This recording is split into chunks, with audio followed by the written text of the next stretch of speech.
Hello, everyone, and welcome. My name is Aladdin or Apostle Aladdin. I make videos talking about leaving Islam, talking about Islam critically, among other topics. And the reason why I do this is because among other reasons, I'm an ex-Muslim. I used to be a Muslim. I'm not anymore. I'd like to share my story. I'd like to share my perspective and represent other people who may think like me or may believe like me because we don't have a lot of representation. When someone leaves Islam, typically it's not really something that they advertise because it's not something that others take kindly to most of the time. So, with that out of the way, the topic of today's live stream is a denial of our existence, essentially. But first, let me say Happy New Year. I hope that this year is as good for you as what did I want to say? I hope that this year is better than the last for everyone who's listening right now. I hope that you get everything that you want and everything that you need from this year. That being said, yeah. So I came across this video because someone suggested it in my Discord server. They brought up this content creator, this YouTuber, who is a man who converted to Islam. I don't know when it happened, but it couldn't have been too long ago. And has gained a little bit of a popularity just by virtue of being someone who converted to Islam, as is often the case. So today I wanted to take a look at a video or a couple of videos of his where he claims that people like myself do not exist. And as a surprise guest, I have one of the members of the Discord server who's going to be joining me on the call today. They just need a couple of minutes to join. Oh, no, they're ready to go. So I'm going to add them to the live stream now. Hey, T-Rex, can you hear me? Oh, hey, how's it going? Good. How are you? I'm good. Apologies for my voice, everyone. I'm a little bit sick, but I'm still ready to go. Also, if you hear me coughing like I'm dying, that's also the reason. Yeah, just I'm wearing a mask, so I'm not going to get sick. I'm not too worried, but I hope you feel better. God, that's such a bad joke. I hate that it's funny. Yeah, you know me. You know me that you know that I'll make a lot of bad jokes. Yeah. So anyway, getting back to the video. This is your first time watching it. This is not my first time watching it, but it's still going to get a good reaction out of me anyway. Yeah. Yeah. When I told so backstory, Aladdin was working with a server to see what the topic of his live stream was going to be, and he went and watched this whole video with the entire chat, but I wasn't available that day. So I come in at the tail end and, we start talking about me coming in as a guest. I'm like, I haven't even seen the video. And he's like, perfect. And that's when Yeah. I knew I was going to be in for a ride. Yeah, try to, get a hold of your emotions because this is going to be a little frustrating to watch, but we'll get through it together. So there's a couple of videos. The first one is from a few Awesome. months ago, and it's titled "Ex-Muslims Are Not Real." I mean, I brought another one just to confirm that there's more than one of us. But yeah, let's watch together.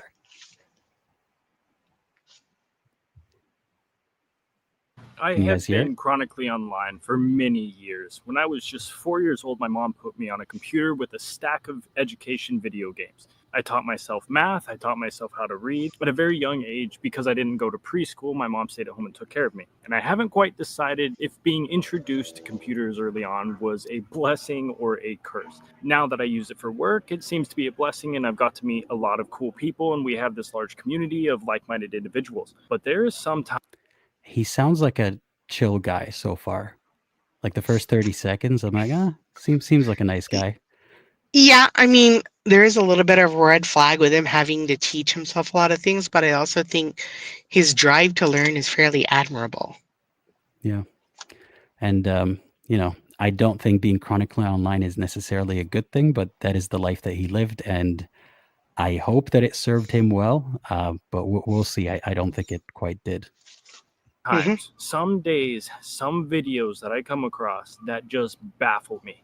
And after so many years of digging the internet and seeing the craziest content ever, you would be surprised. And it is just at that moment that you think you have seen it all where you discover ex-Muslims. Ex-Muslim content is some of the most confusing things I've ever seen in the world. And I'm going to cut to the chase on this one and then break it down after, but there is no such thing as an ex-Muslim. After watching Okay, that's his thesis. He started with ex-Muslims aren't real. There's no such thing as an ex-Muslim. So if we're constructing a syllogism, the syllogism is the conclusion that ex-Muslims are real, and then he's going to state the premises. Yeah, but we'll see. He doesn't really do a good case of explaining why he thinks so. But what I find funny, and I hope people don't take this the wrong way. I'm not being an Arab supremacist about this, but it's not hard to say Muslim. And if he's someone who converted to Islam, it's not that hard for someone who speaks English as a first language to pronounce Muslim. So to say that ex-Muslims don't exist is a little ironic because he can't even say the word properly, and yet he already thinks he has some sort of authority to claim that we don't exist.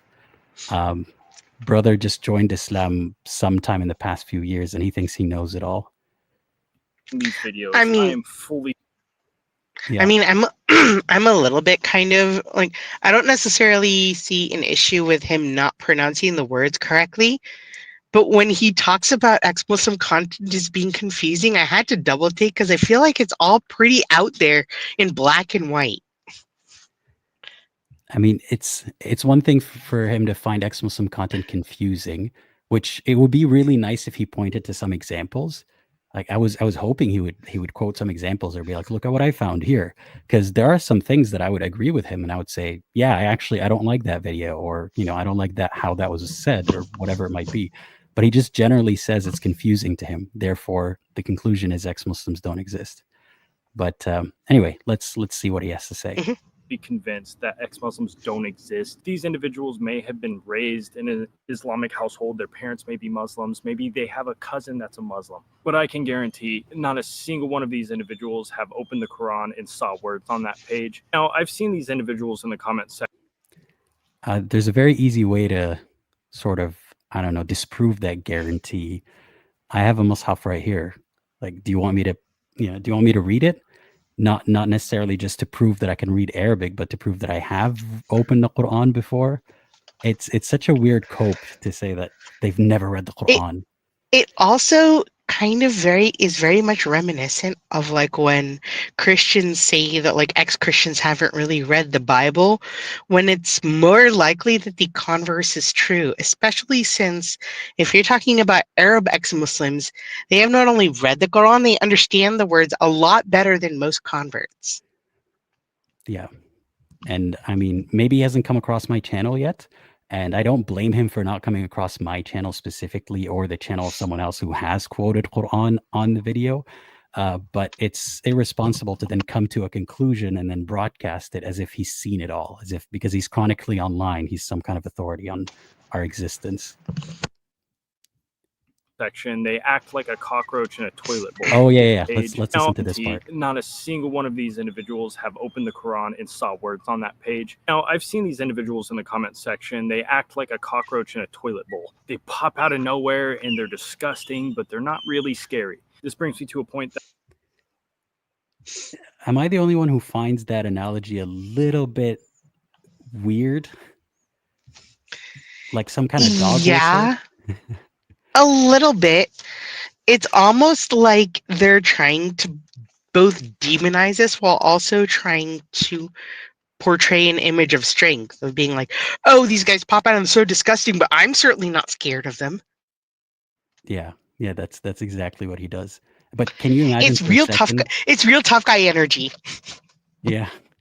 Can you imagine if I called any group of people, whether it's grouped based on religion or lack of religion or ethnicity or nationality, and I said they're like cockroaches in a toilet bowl, wouldn't that be considered hate speech? I mean, probably. People are allowed to have dumb opinions all the time, though. Yeah, let's keep listening. That I actually learned recently. Disgust and fear are two different things, and ex-Muslims have solidified that piece of information for me. When I first reverted to Islam, I knew nothing about the community, or very little. There had been a couple videos that I made on TikTok. It sounds like he still doesn't know much about Islam. That had popped off and touched some Muslim viewers, but I didn't really know too much about the community as a whole. And of course, just like every community, there is rats in the pit. And when you go through the ex-Muslim content on YouTube, it is just brain melting. I felt my brain cells pulling the trigger on themselves multiple times. Every single one of them. Again, he doesn't really cite anything that he wanted to point out, but Yeah. so he's called us what, cockroaches in a toilet bowl, Yeah. rats in every community. hmm Does that mean in Muslim community has rats and Yeah. cockroaches too? Yes. So he wanted to say, when he said there's rats in every community, I think he's poisoning the well for any criticism of the Muslim community by saying, oh yeah, there's bad apples in every bunch. Yeah. But so far he hasn't provided any evidence. All he's done is just made a bunch of like weird ad hominem attacks. Yeah, I'm sorry to disappoint you, but there's a lot more of that. Them had a very specific mannerism. Their tonality, every single one of them had a very specific mannerism. Their tonality, the tonality in their voice, the movement of their face, all these little subconscious actions were very identical. First, you kind of want to chalk it up to what I think he stumbled upon the great conspiracy that we're all the same person. Maybe that, but if you're, he sounds like such an armchair psychologist. Again, chronically online doesn't mean that you have a degree in anything, but how do you analyze someone's facial expressions? And also, again, it would be very nice to see examples of that, like have 2 or 3 ex-Muslim YouTubers next to each other, speaking in the same tone with the same facial expressions. But if commonality is all it takes for you to dismiss their existence as a real thing, who do we know that have the same sort of delivery in their speech? I would say sheikhs and dawah people, people who promote Islam. They're typically trained to speak in a certain way. They learn from each other how to speak. And I don't use that as evidence to say, look, they all have a similarity in how they speak and how they express emotions. Therefore, Islam is not real, or therefore Muslims don't exist. It's weird, like, how do you get there? What kind of fallacy is that? It's not just sheikhs and dawah people. It's like almost every imam. Like you can just plug and play one imam from one congregation into another, and people wouldn't even miss a beat. Yeah, and that doesn't mean anything about the existence of imams. Just because they speak alike doesn't mean that therefore they're not actually real. Or yeah, they're not bots. Yeah. Oh, that's kind of what he continues to imply. Some sort of mental illness, or maybe things were very identical. First, you kind of want to chalk it up to some sort of mental illness, or maybe they had a similar trauma within their childhood. But when you look deeper at it, and the articulation of their voice and the specific word choice they use, it seems a little bit more than just a physical or mental illness, because these people are from different places. They have different experiences and different upbringings. Why is the tonality in their voice identical? Why is the movements in their face exactly the same as one another? Especially, so something that I noticed about grifters, and that's something that's, religious people can be very susceptible to grifters, because in my opinion, when you think about it, prophets are kind of grifters, right? Like they're the ultimate con man. So the structure is already there to believe a charismatic guy who says something with confidence. So this guy comes here and he says that I've seen them all. They're all identical. They, the tonality of their voice, their facial expressions, and didn't show for a second one frame of what he's talking about. And yet somehow the people in his comments are like, yes, brother, I believe you. Like, what sort of idiocy is that? Where's the proof? Yeah, well, I mean, it's also one of those, because I saw one of the comments that mentioned that body language experts are well-known grifters, and like when you look at what this guy's doing, it's very reminiscent of anomaly hunting from conspiracy theorists.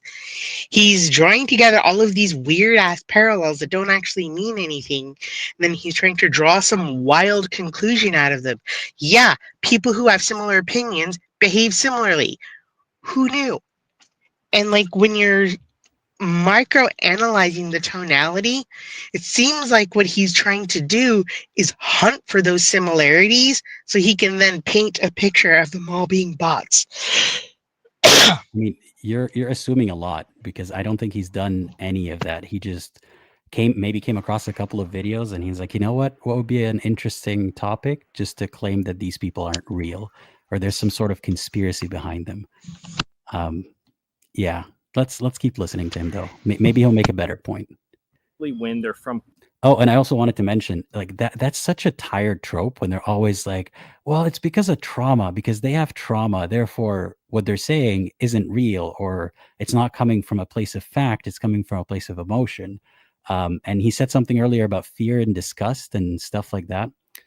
Like, who's really good at instilling fear but religious leaders and the religion itself? Who manipulates people's emotions using fear and keeps reminding them of their mortality and the afterlife and hell and all that sort of stuff? Like, why is he pointing fingers at us? Did he not read the book? I mean, I think the other really big problem here is he's sitting there trying to point fingers at all of these people, but it reminds me of when all of the religious people say, why do you hate God? Yeah. Like, no one here hates him. We just don't think your God is real. There's a difference.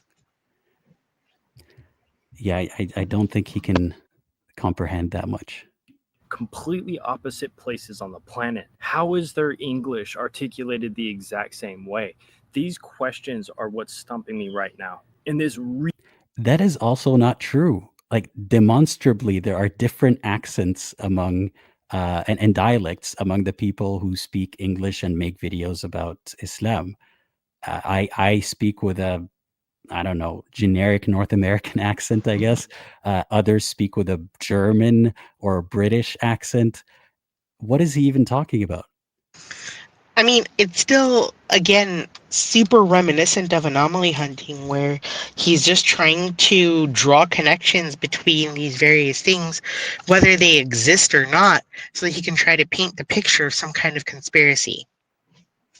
Yeah. Yeah. really seems to be the work of the shaitan. I really pray that Allah forgives them for the blasphemy they're spouting on the internet. But this does scream attachment. No, I'm not talking about the... Okay, he says this is the work of the devil, the shaitan, the devil. So the conspiracy here is that the devil is manipulating all of us, like brain control, mind control, pulling the strings. And the devil speaks English in a particular way, apparently. And that's why we all speak English in a particular way and move our faces in particular ways. And also attachment, that screams attachment. Who's like, you're the one who made 2 videos talking about how ex-Muslims aren't real. And I doubt you've ever met one. Why are you so attached to the idea of an ex-Muslim not being real? Individuals that went from Islam to Christianity either. Those people, I don't think they're very far lost. I don't think they're very far gone. They went to the cousin of Islam. They went to the one with the DLCs and updates that may have been corrupted, but at least they're somewhere close. They're somewhere nearby. I'm talking about the individuals that went from Islam to no faith at all. They went nowhere. And that's mind-blowing, because how can you go from religious to atheist? And I understand I did something similar, but at the end of the day, I always knew something more existed. It wasn't that I just didn't believe in anything ever. Let's listen to his words. He says it's mind-blowing. He can't understand how someone would leave Islam and then have no faith. I mean, have you tried listening to us? Have you tried talking to one of us before making this video? To try to understand how can someone not have faith anymore? Did you try to watch videos of ex-Christians, ex-Mormons, ex-other religious people who have also went to no faith, not just converted to another religion? And then he says, and I sort of understand because I went through something similar where I, had no faith, but I still had faith in something more. So you didn't go through something similar. So you don't understand. Which is it? Do you understand? Do you not understand? T-Rex, are you there? You are muted, I think. I can't hear T-Rex anymore. Let's keep watching. People who get out of religion go the spiritual path. When I was in Wait, can you hear me now? Yes, now I can. Okay, cool. So, yeah, no, I've been chopping at the bit because none of what this dude said made sense. So first he said he doesn't understand how someone could go from religious to no faith. And then he said, I went through something similar, which you all pointed out. But then he didn't go from religion to no faith. So he just doesn't understand what not having faith is. But also, he doesn't understand what Islam is. He said people are converting to atheism, which is just Islam with DLC. What DLC? Did they just patch out God? I mean, Atheism he isn't drank the even a Kool-Aid. religion.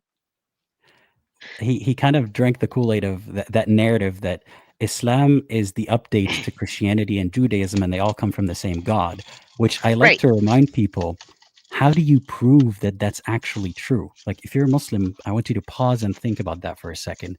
There's nothing that Muhammad brought or mentioned about Christianity or Judaism that is novel. Like, if there's any deviation between what he said and what these other religions said, Muslims will say, well, that's because they were corrupted and we have the right version. But how do you prove that? How do you know that he wasn't just citing things that he heard around him? Because for 40 years before he was a prophet, he lived around Christians and Jews and people of other faiths.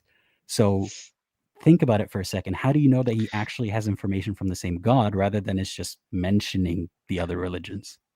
I mean, I think it's interesting because what he was trying to do is paint atheism as this like fad spinoff, and that Islam is the actual truth, where atheism is sort of the DLC because it ignores all of the bad gods, but it also removes the good one without really having the self-awareness to realize that Islam is also the updated and patched DLC of all of these other religions.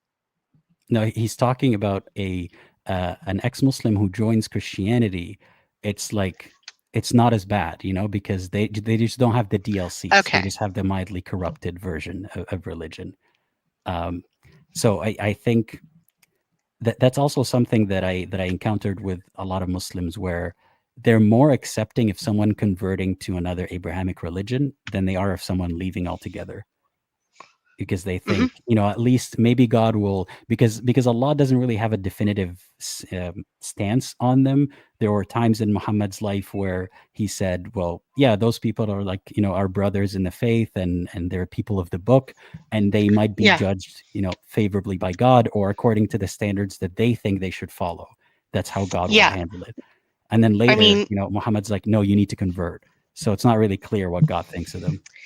Yeah, being Ahl Kitab is like a whole different social caste within like the Islamic Kafir narrative. They're the good Kafir, if any are. Yeah, it's not as bad as an atheist or someone who's a polytheist.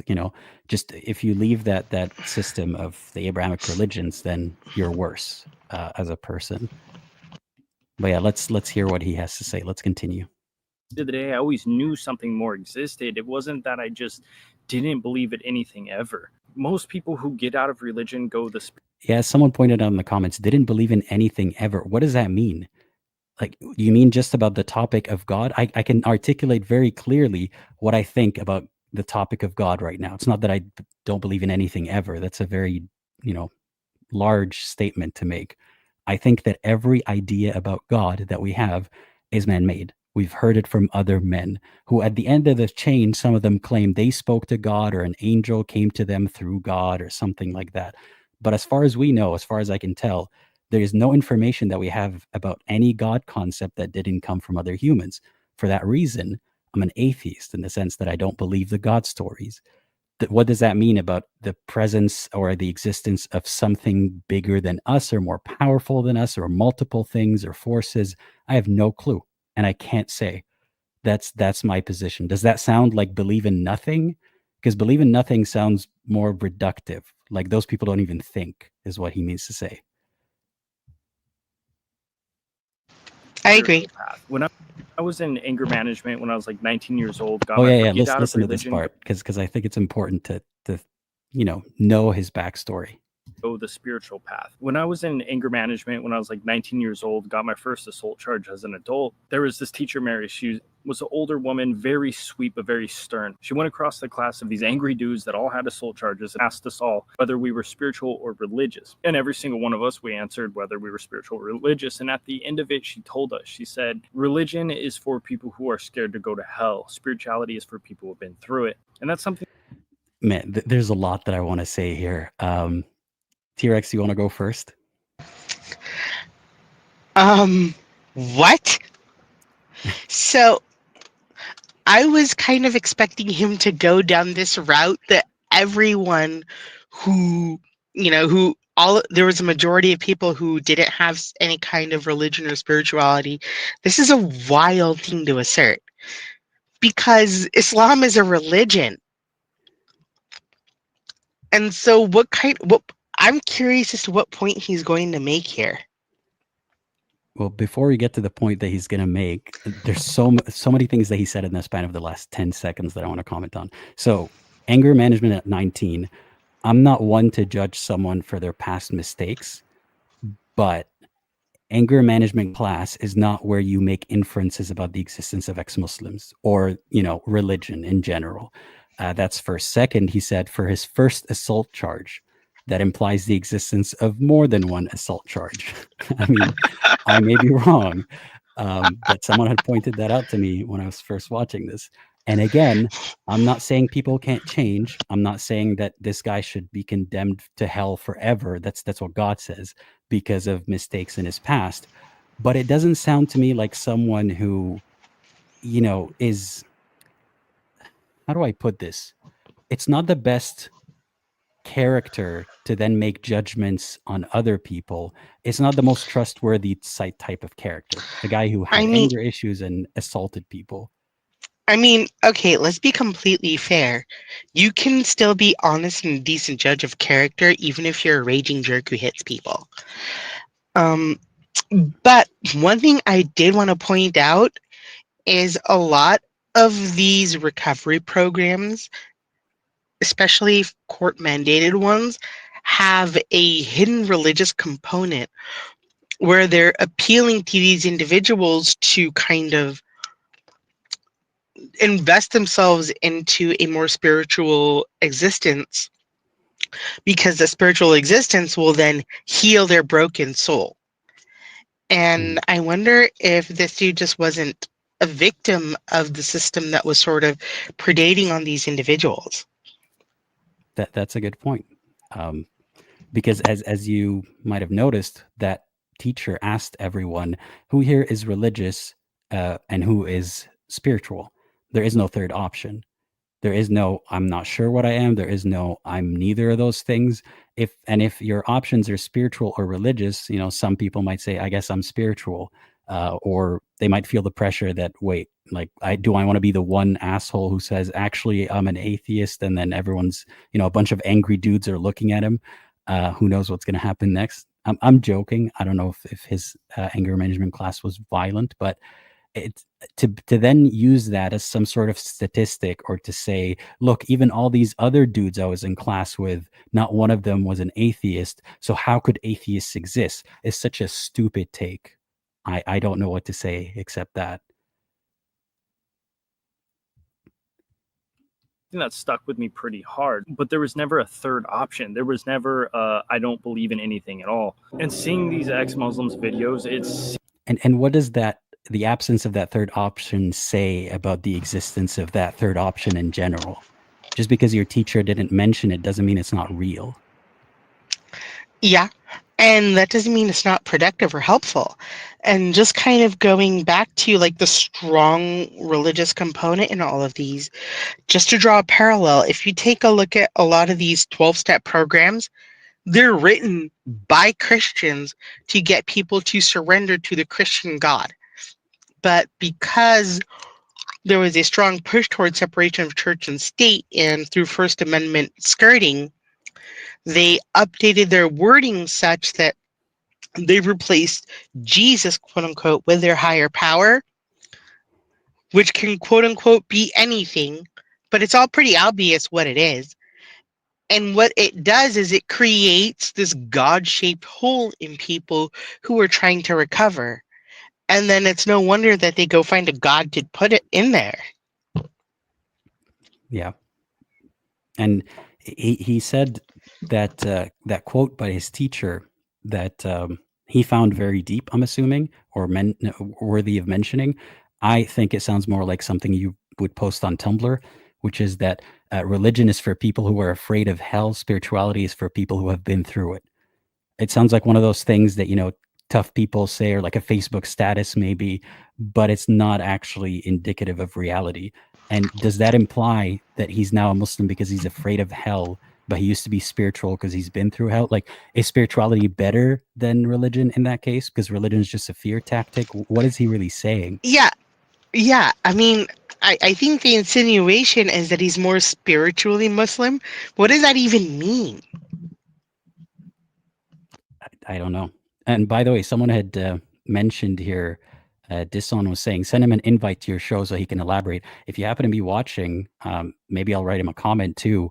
You're welcome to join the live stream next week and have a chat with me. If you have any questions about the existence of ex-Muslims, I'll be happy to answer them then. I hope you don't take too much offense to our light roasting here, but I mean, you don't really call us nice things, so I think it's justified. And thank you so much for the super chat, late night Keiju. I really appreciate it. Let's get back to watching him. Seems that they have a very similar energy to a group of individuals in America. I can't name them, but we'll just call them the confused group. And the confused group and these ex-Muslims have this theatrical emotion with them where everything about them seems to be exaggerated. And they go around just attacking everybody else over and over again, and they never really support their own points. And this is the freaking irony of what he just said. Given that he's been talking for 4.5 minutes and hasn't supported his own point. But can you take a guess at like who does he mean by that special group? I'm assuming he means us because we're all super special. Right. But aside from that, everybody gets a participation trophy answer. I'm pretty sure he's insinuating either the LGBT or a specific letter of that group. Yeah. But he's saying very theatrical and direct hate at other people, and they attack other people.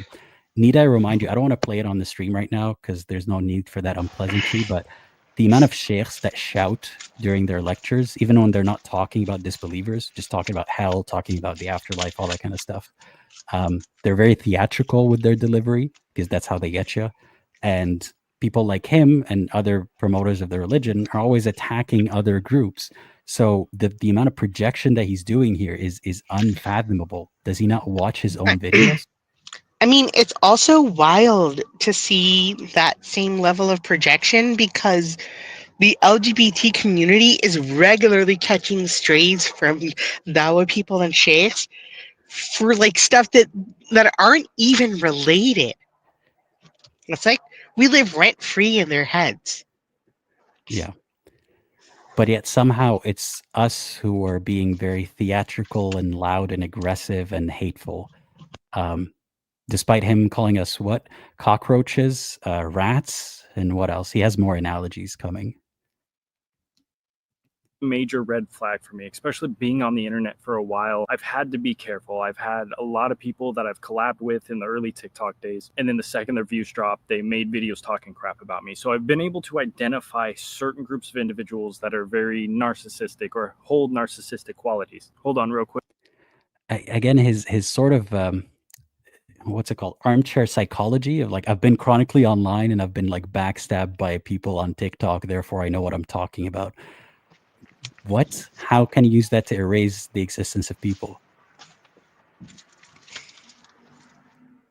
Groups of individuals that are very narcissistic or hold narcissistic qualities. Hold on real quick. I got to do some dawa to the squirrel. The squirrel didn't let me get close. I think he's the shaitan. Anyway,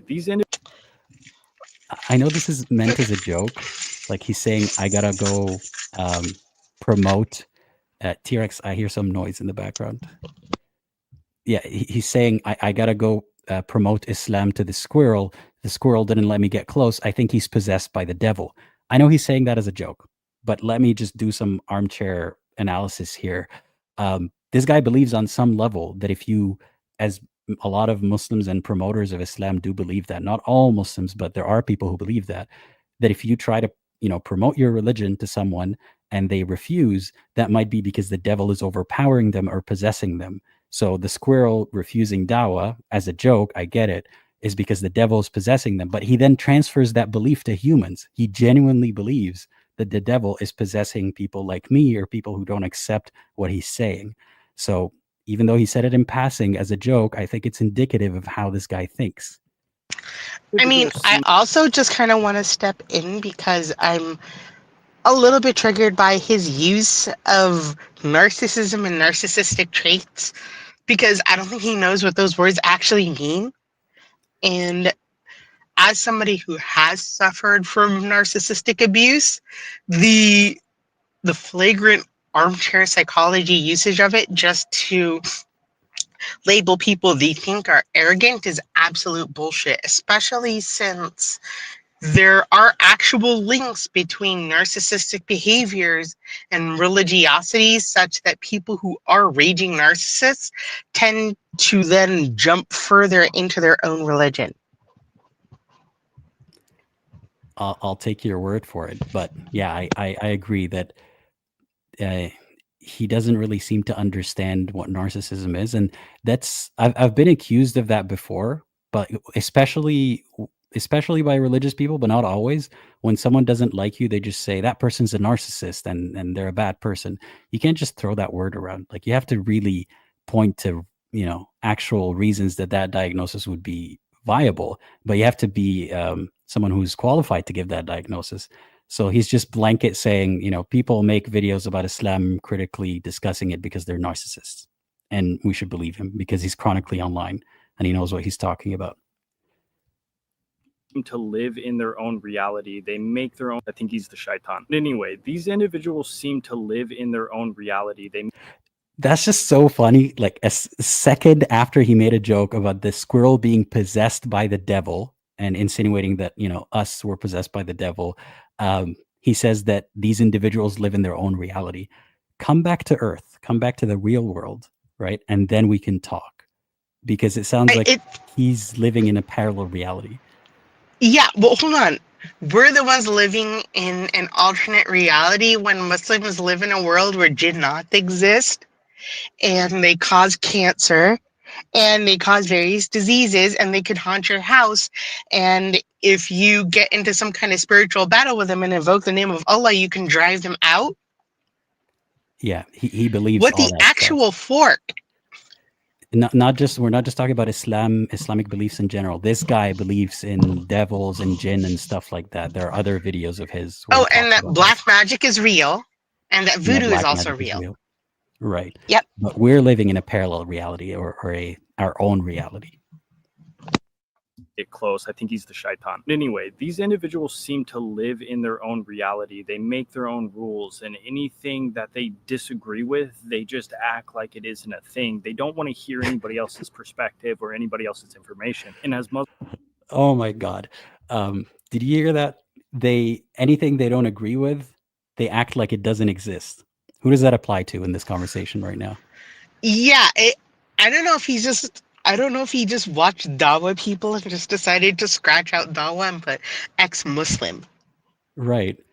I mean, not to like self-promote, but I haven't done it in a while, but I have tons of live streams. I'm talking about dozens where I talk to people, including believers, including atheists, including everyone, where I try to understand where they're coming from. At least I'm putting in the effort, even if at the end of the day we disagree.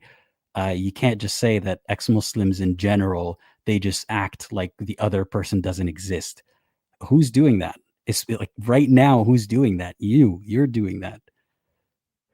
I urge us all to pick up the Bible and read through it. Maybe you don't have to become a Christian or study everything, but it's helpful to understand somebody else's perspective. Now, I don't recommend jumping into Lesser T. Solomon and some of the really deep and dark occult books, but maybe studying the other religions of the world can help us understand other people. But So he encourages people to go read other religious books to understand people's beliefs better, which I don't have a problem with. But when it comes to the category of people who haven't converted to another religion, you don't need to understand them. You just need to watch a couple of videos and then use your expertise to, claim that they're all possessed by the devil. So That's how you get to understand them. It's interesting because as he recommends you read all of these books, none of those books are by skeptics or people who promote rational thought or books of scientific inquiry. And what you're getting to see is a lot of these books that are going to teach the same faulty rationalizations that are going to lead you to Islam. Yeah. I mean, He's don't not forget trying that. to he's not trying to He's teach. Oh, sorry. I don't know if there's I a was gonna, delay. yeah, exactly what you're saying. It's not that he's necessarily telling people to be informed on every religion, because usually Muslims have a bias that, say, for example, a religion is polytheistic, automatically that disproves it, even though there's nothing inherently wrong with polytheism or illogical about polytheism.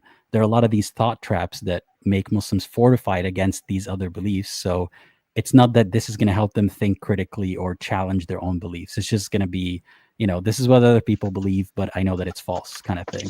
What I think it's also going to teach them to not think critically, because all of these books are going to use some of the same tactics.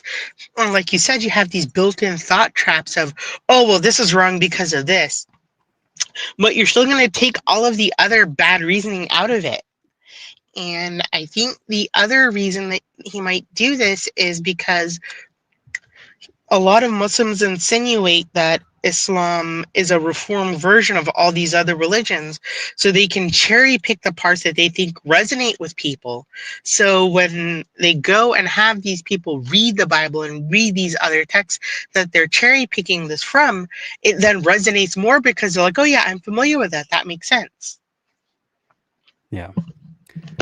But don't you ever dare read a book written by an ex-believer or talk to them, because you don't need to understand those people. You just need to understand other religious people.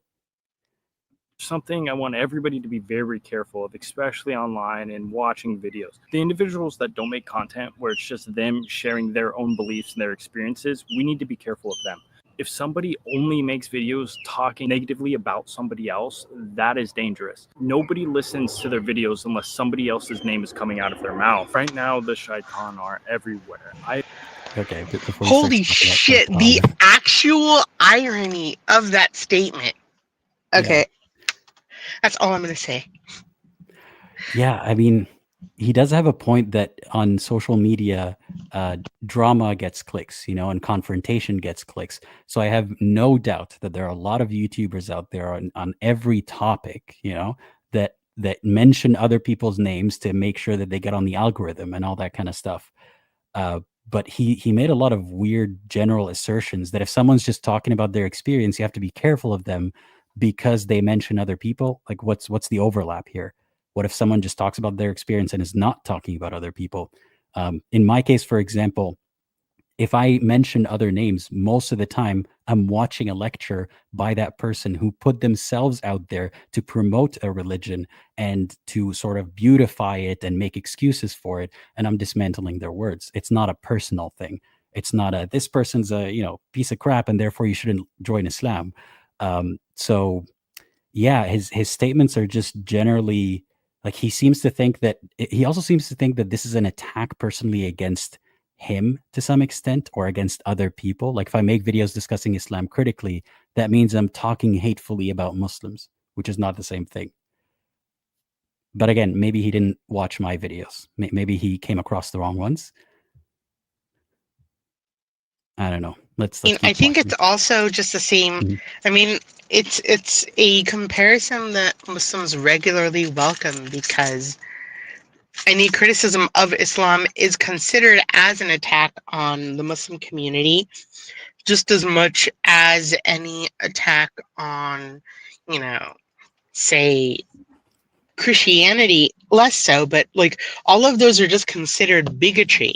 It's just more uniquely so that if you criticize Islam, you're an Islamophobe and you hate Muslims because they Right. can't fathom any reason why you might actually have a problem with that other than explicit hatred.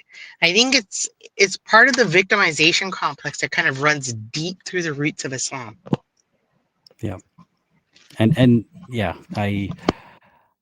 again, this is coming from the guy who, made analogies with cockroaches and rats, and he's crying about how hateful those people are, those unnamed people are.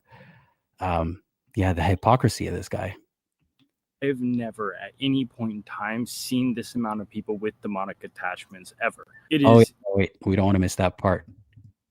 somebody else's name is coming out of their mouth. Right now, the shaitan are everywhere. I have never at any point in time seen this amount of people with demonic attachments ever. It is crazy to see the amount of people in America who have a shaitan directly attached to them. So, Do you have any thoughts on that before I share mine? I can't hear you. I'll go first. So he's saying the devils are everywhere. I've never seen this amount of demonic attachment in the US. Okay, cuckoo. We live in reality. Again, he was talking about people living in a different reality. You're living in a different reality. In the reality I live in, people might have mental health issues, might have personality issues, might just be bad people, but that's not because there's a devil pulling the strings. And I wouldn't care for his opinion. I wouldn't take it seriously if he's just one, sort of delusional guy rambling.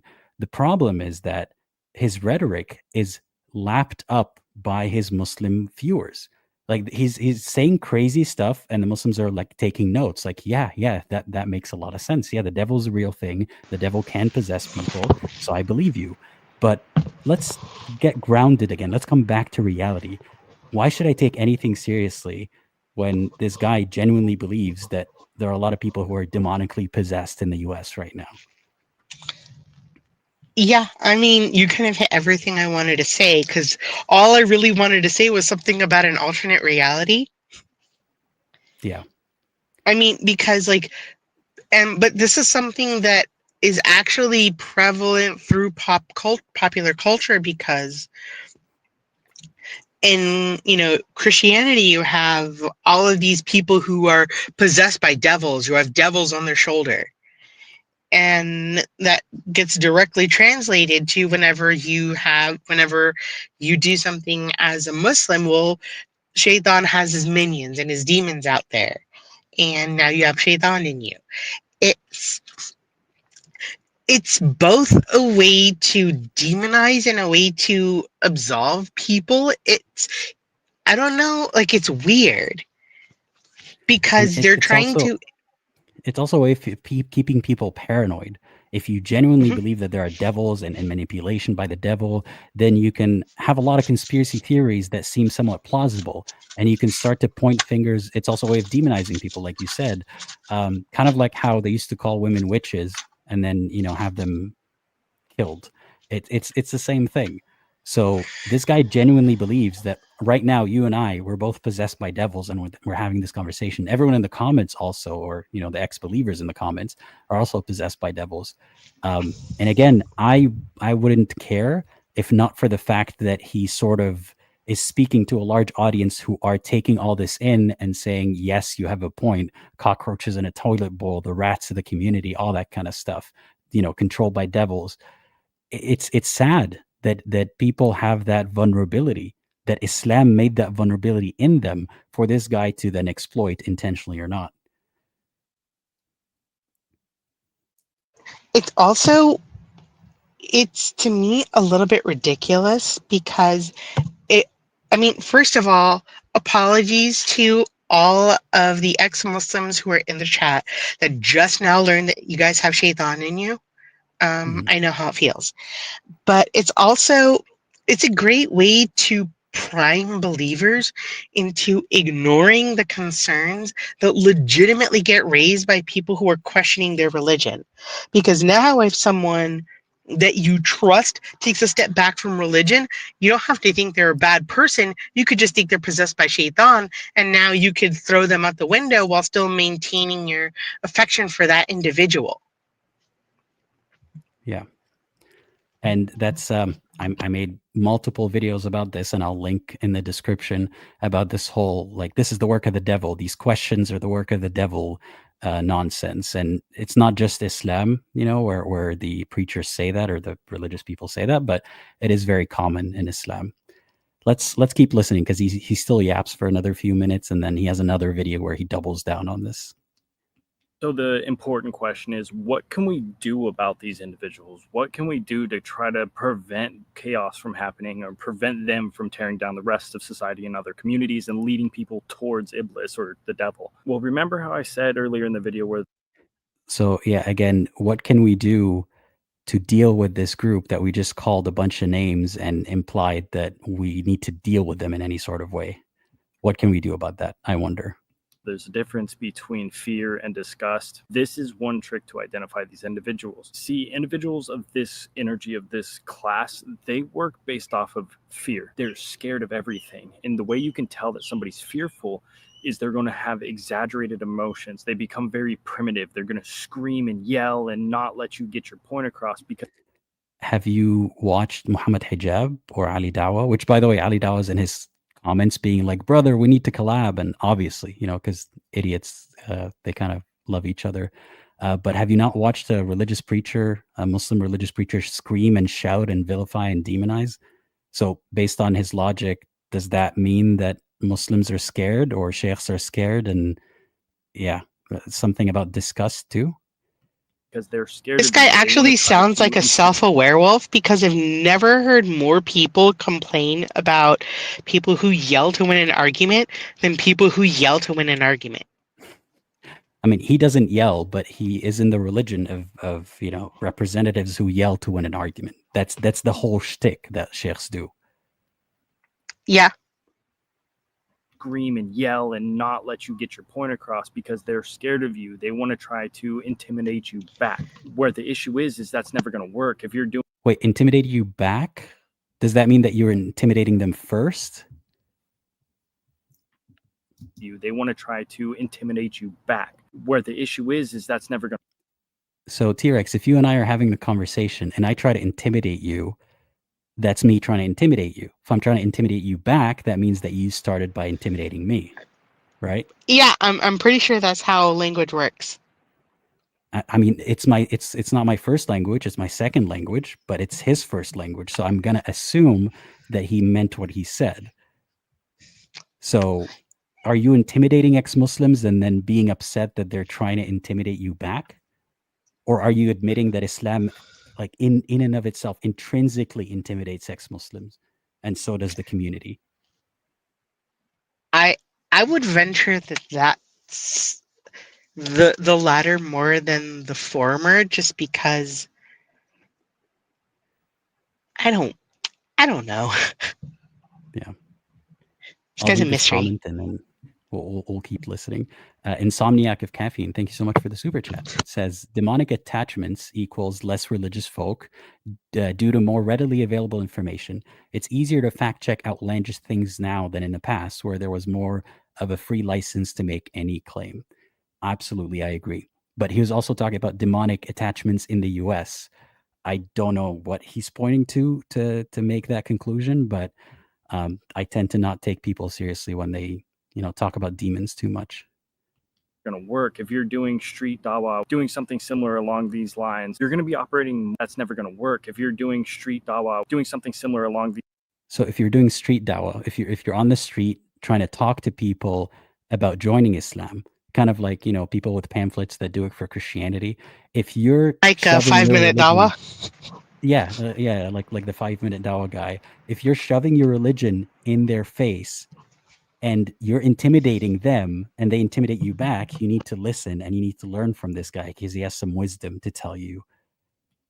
These lines, you're going to be operating more out of disgust or compassion, really is what it's going to be, but it's more disgust. We don't fear the devil. We don't fear the opposite. If you're inviting people to join your religion, if you're having a conversation with a disbeliever, you're going to be operating out of disgust, or what was it? Did he say empathy or what it's going to be? But it's more disgust. We don't out of disgust or compassion. Disgust or compassion. Aren't how those often do you like, have both of those at the same yeah, time? aren't those like opposing I mean, emotions? okay, like I can think of scenarios where, say, a cat is covered in, whatever, something not pleasant, and I'm disgusted by the sight, and I feel compassion towards the cat, and I want to help it. That scenario does happen. But imagine if I said, I want to talk to Muslims on my live streams out of disgust and compassion. Like, I mean, what message does that send? well, it's also like you can like in your example where a cat is, say, covered in dirt or whatever, you can be disgusted by the situation it's in, but feel compassion for them. You can't both simultaneously be disgusted by the cat and feel compassion for it. I mean, I kind of slightly And disagree. I think there are scenarios where that could happen, but for that to be your main mode of operation, like yeah, that's just well, doesn't. it Yeah, it also like tonally it's screwed up because people react to things they discussed very differently than things that they're compassionate about. yeah. I Again, I want to reiterate everything that he's saying. Imagine me or someone else saying the same thing about Muslims or any other group. If I said that and I said this before, I want to communicate with Muslims, and I do on this channel, and I do have compassion for them. I see them as humans, just like I am. And just because they believe differently, even if they believe things that are harmful to themselves and to me, I still feel empathy towards them. I've never said I feel disgusted by them, yet I feel compassionate towards them. That that feels disgusting to me. Really is what it's going to be, but it's more disgust. We don't fear the devil. We don't fear the opposite side, but it's You know what's funny? I don't fear the devil either. similar to like a rotten cheeseburger on the side of the road. We're not scared of it, but we're still going to avoid it. And if you're doing street dawah and you're getting in How unclean is where this guy lives, where like all he's thinking about is cockroaches and toilet bowls, rats, and rotten cheeseburgers on the side of the road. Like, what? I'm sorry for your living situation, man. Jesus Christ. Like, where are these analogies that he's coming from? Yeah, It kind of makes me realize how these Muslims engage with us.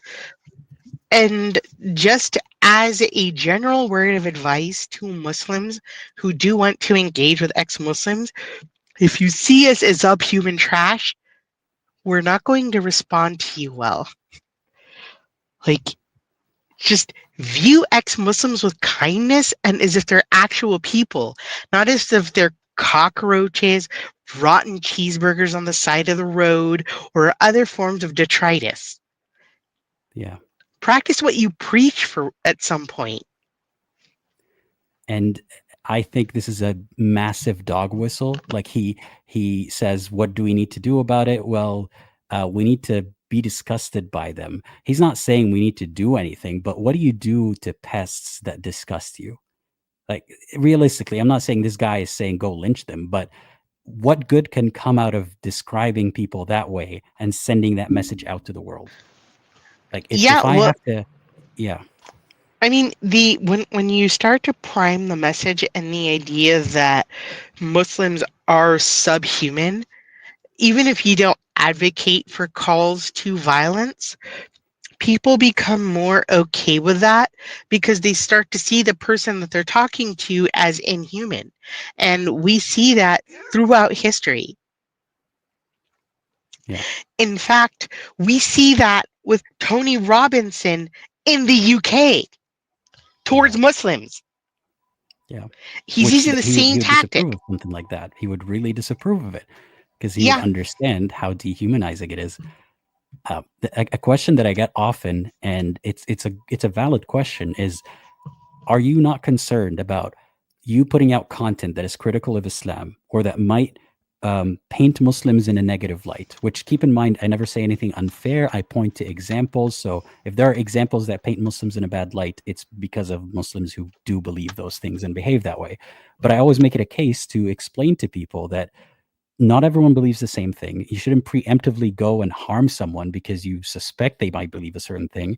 I'm informing everyone, including Muslims, of things that could be reviewed, could be revised in what they believe. And people ask me, well, are you not concerned about the effect of your content causing harm to Muslims, or inciting harm, where someone would want to go do something to a Muslim because of your content?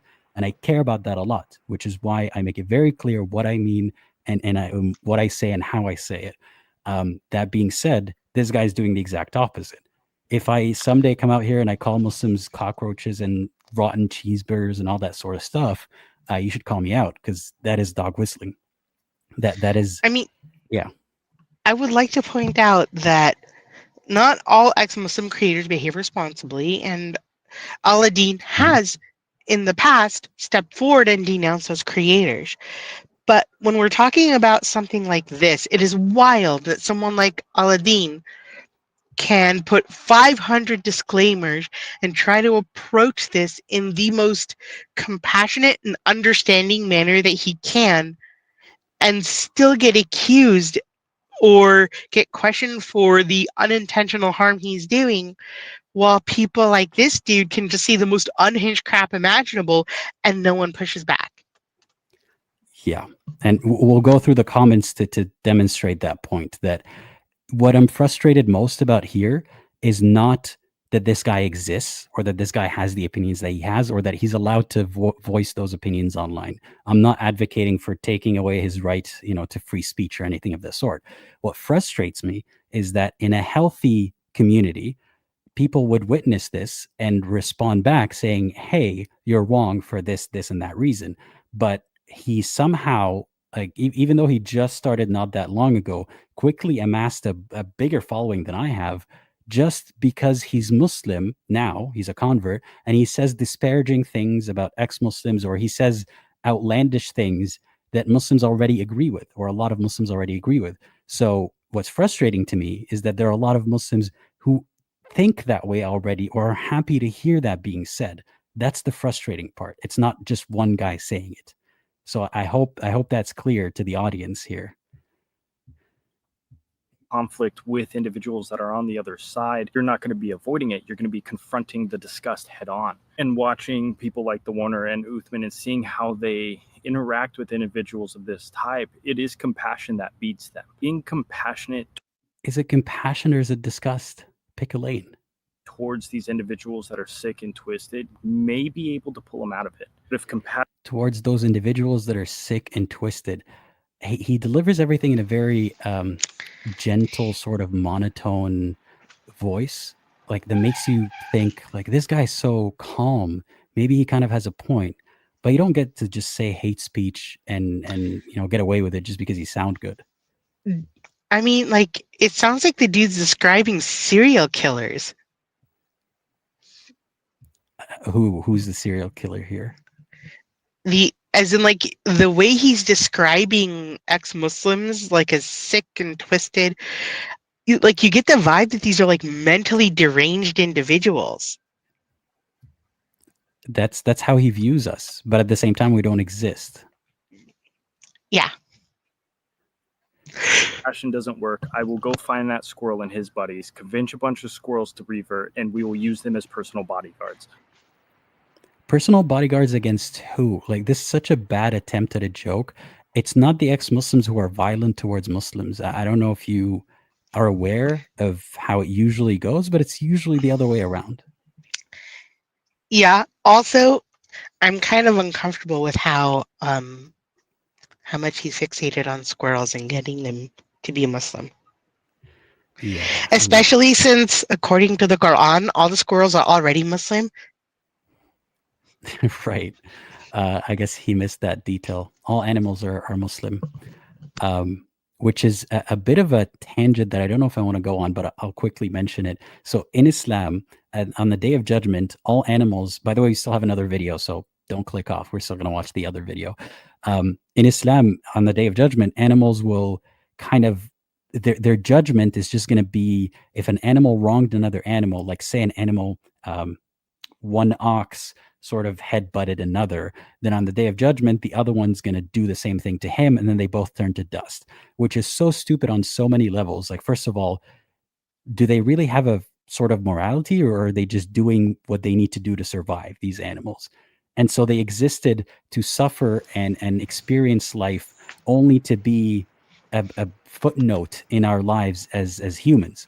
Like, there are so many countless souls of animals that exist and will die and have went through a lot of suffering just for on the day of judgment they turn into dust.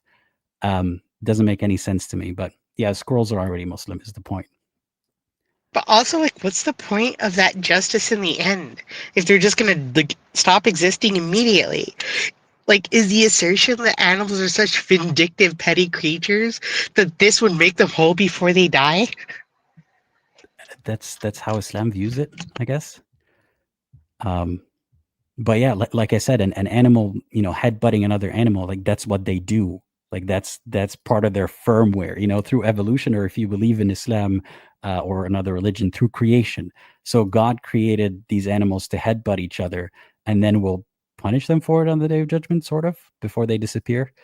Yeah, it's weird. I'll read a couple of chats, and then I'll get to the next video, also by the same guy. Let's see. Kadivian Narita, thank you so much for the super chat. That is extremely generous of you. They're saying, what's your favorite theremin trees video, and what other English channels like yours or his would you recommend? I can't off the top of my head cite my favorite video, because I love every video of his. So I know this is a bit of a cop-out answer, but Theremin Trees, for those who don't know, is a channel that I've recommended many times before, that I used to watch even before I completely left Islam, by a mental health professional who talks about a lot of dynamics and issues that aren't necessarily always related to religion, but may have to do with abusive families and religious dynamics too. So he does touch on religion sometimes. I highly recommend you watch that channel. Every video is a banger. And other channels I would recommend, I mean, Genetically Modified Skeptic, I highly recommend that channel. I also used to watch it before I left Islam, and I still do. Secular Spirit is a friend of the channels that we collaborate a lot, so check out that channel too. There are other channels, just off the top of my head. It's hard for me to remember anything, but again, thanks for the super chat. Legendary Frog, thank you as well for the super chat. Says, I thought I missed this yesterday, but yesterday wasn't Wednesday. It was Tuesday. Happy New Year, buddy. Well, I'm glad you made it. Thank you for being here.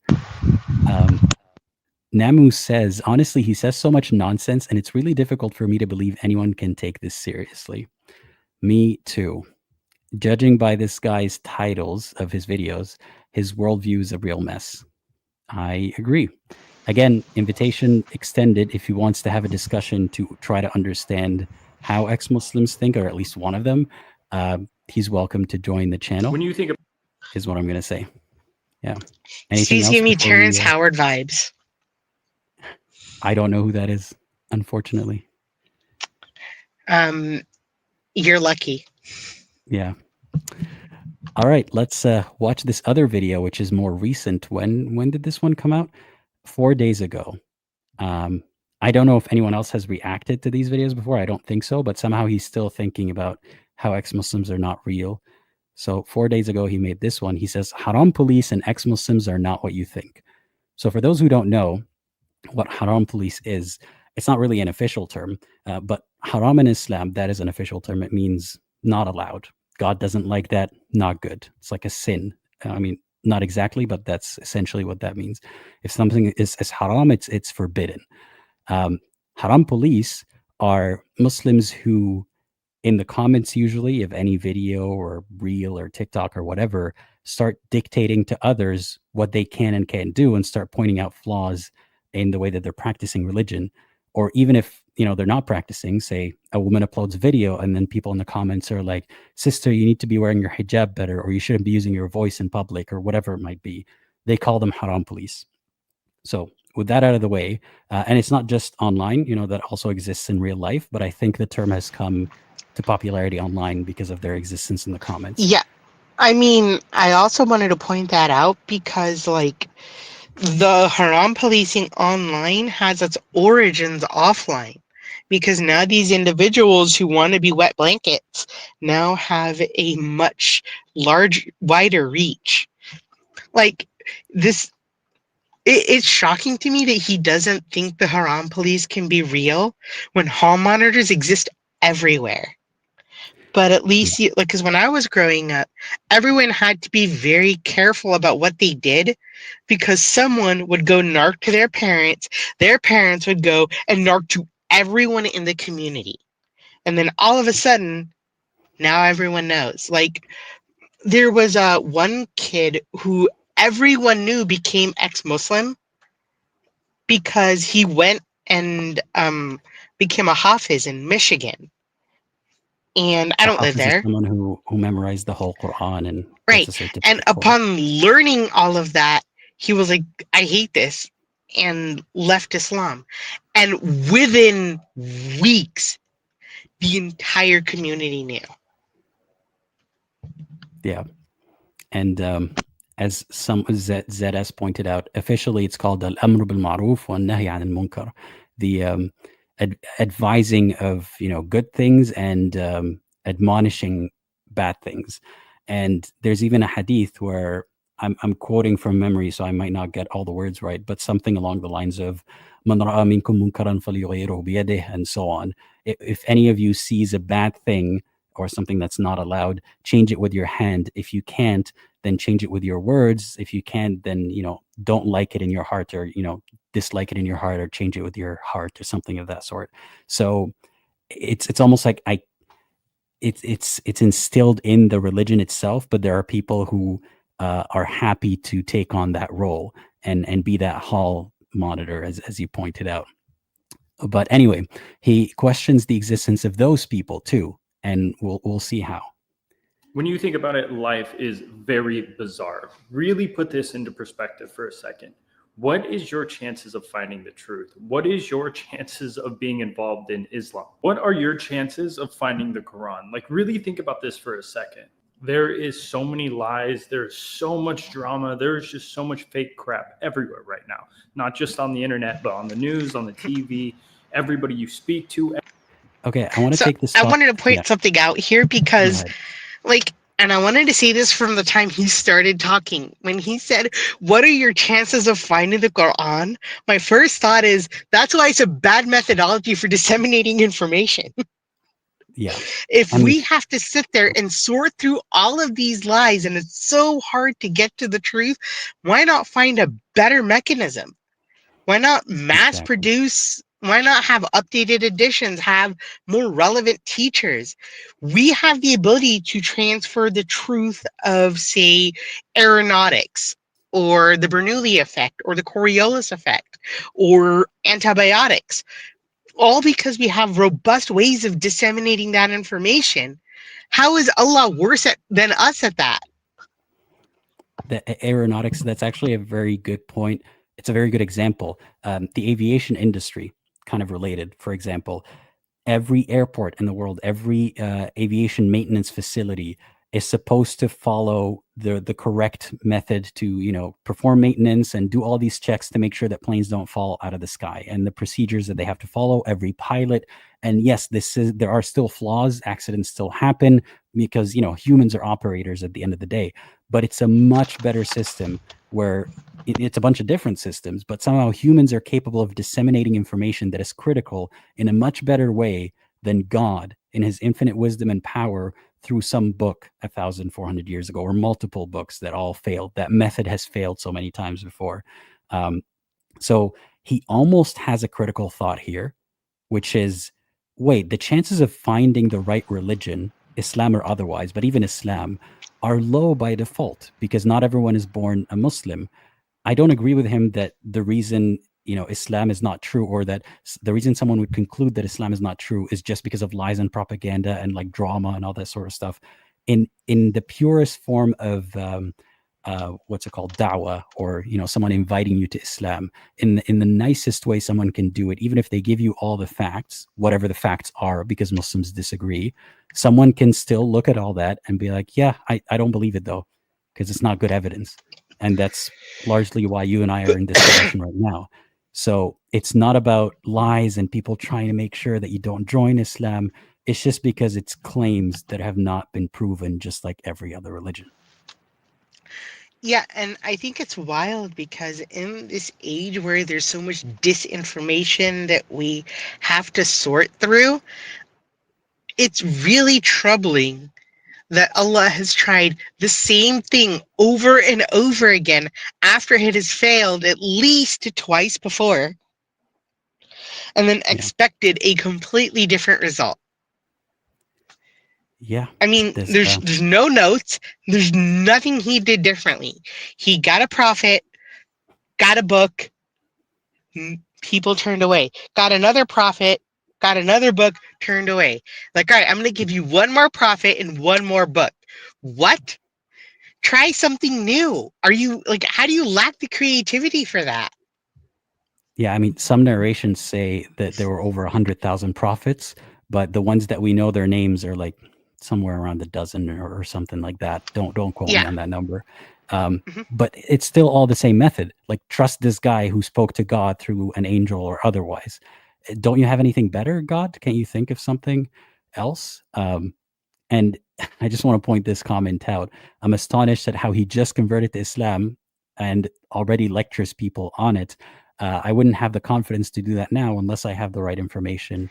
If there is a God out there, I pray to that God to give me the confidence of a white convert who's talking shit about ex-Muslims. Like the audacity. Yeah. This dude, and like you could at least I could tell he's chronically online, and this is the only thing I'll say because I don't want to roast him particularly very much, but he comes at me with the energy of a Redditor.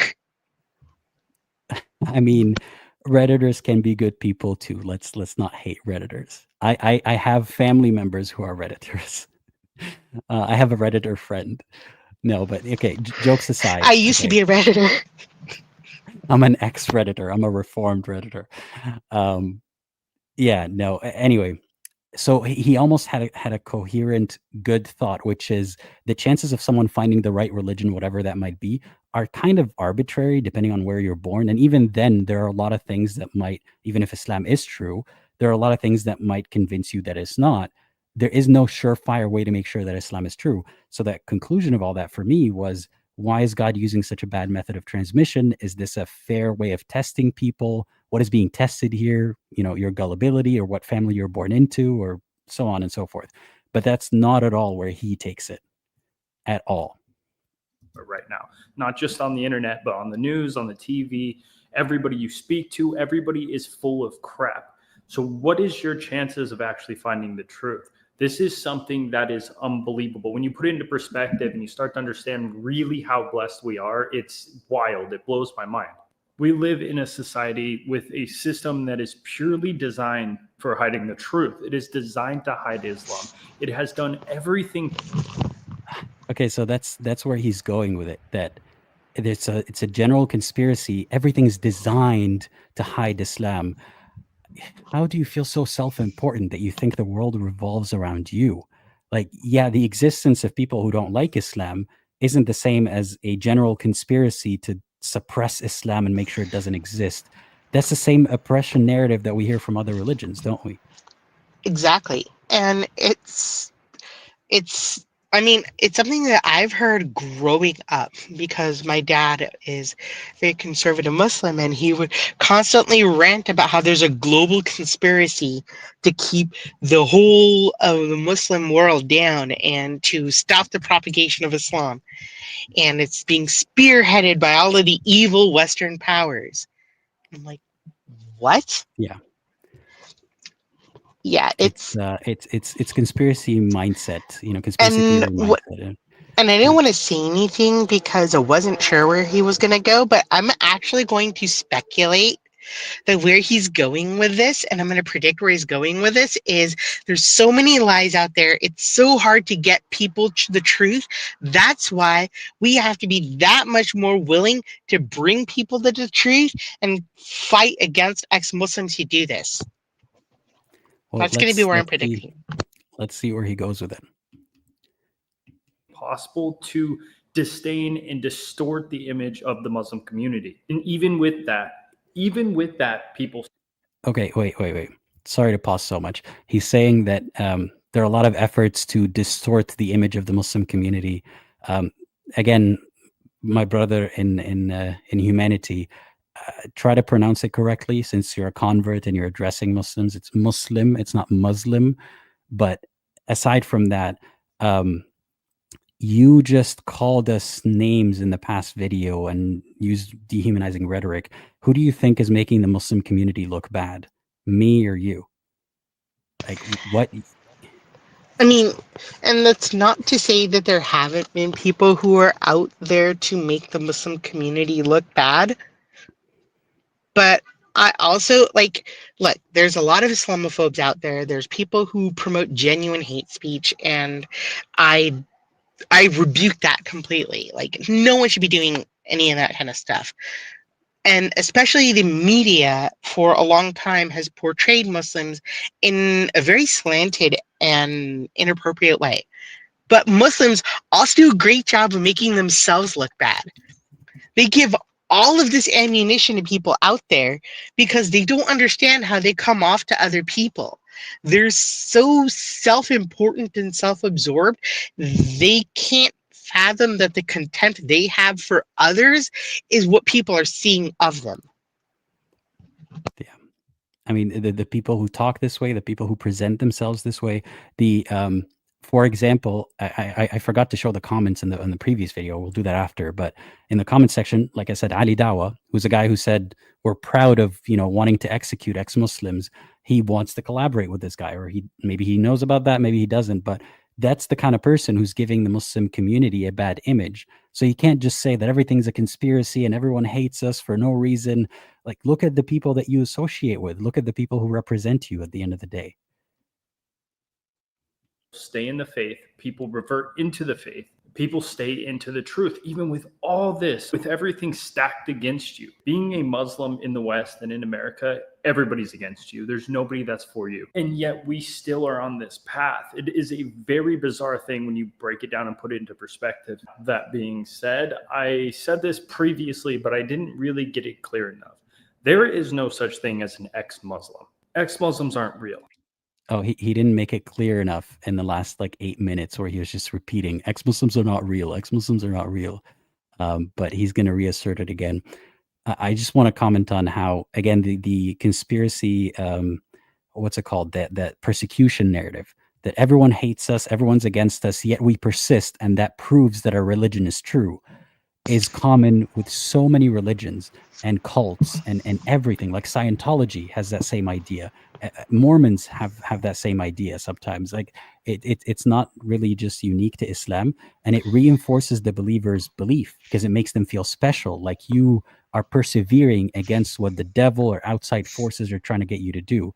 In reality, whether or not there is hate towards you or your community or your religion doesn't say anything one way or the other about its truthfulness as a belief. Right. And it's also a way to prime yourself against the pressure that the public puts out against you, because a normal person might think, hey, all of these people are saying I'm insane, I'm doing all these horrible things, maybe I should take a step back and see what I'm doing. But if you've already primed them to think, oh, everyone is going to hate you, then they have their answer to that dissonance already. Yeah. And I'm still like, it's been this many years of my life into his videos, and I'm still waiting for him to address a single point by ex-Muslims. Or mention a single point by ex-Muslims, let alone address Or it. mention. It's like, has he ever actually met or spoken to an ex-Muslim? He's chronically online. I don't know if he's met or spoken to other groups of people in general. Maybe that's why he doesn't think ex-Muslims are real. He's never seen one before. Maybe. Yeah, I'm really confused by that. I forgot. I wanted to say something, but maybe I'll have to interrupt myself to say it. Let's go back to it. Get it clear enough. There is no such thing as an ex-Muslim. Ex-Muslims aren't real. They were never Muslim to begin with. They never followed the faith. I understand, yes, they may have been born into a Muslim family and a family that made them recite the Quran, but that doesn't mean they felt it. It doesn't Wait. So now he's moving the goalposts. In the previous video, it was they've never opened the book and saw the words, but now he's like, maybe they even memorized it, maybe they recited it, but they never felt it. I think Bro, that's what, I don't know you're if he's crazy. moving the goalposts. I think that's what he meant when he said they never really saw the words. He's using that like weird religious version of saw, which is like you saw words on a page, but you didn't see the words on the page, which is stupid as fork. But like, when did this guy become like the authority on what goes on in the heads of all of the ex-Muslims everywhere? Is he some kind of super telepath? Is this a power that Allah now gives to new converts? Only chronically online ones who watched a lot Got of it. videos about body language and stuff. Got it. And who apparently get squirrels to become Muslims. Yeah. Yeah, and this is again, it's not only Islam, but you hear this a lot where when someone leaves, it's like they were never a believer to begin with. They were never passionate enough. They never actually believed, because no real Muslim, no real Christian, no real whatever leaves their religion. And it's unfalsifiable, and that's what religion usually makes claims that are unfalsifiable. How do you disprove that? You can't really prove it or disprove it one way or another. So he gets to say whatever he wants, and Muslims kind of agree with him. um, i I don't know if he's a victim of the cult approach, or even if he is a victim, he's a perpetrator at this point. Yeah, I mean, and it's wild because, again, so much of that is just like the built-in defense mechanism of religion, right? Where Yeah. why would someone leave the religion if it's the truth? Well, they never really believed it. Well, now I don't have to answer those questions that this guy was asking. Yeah.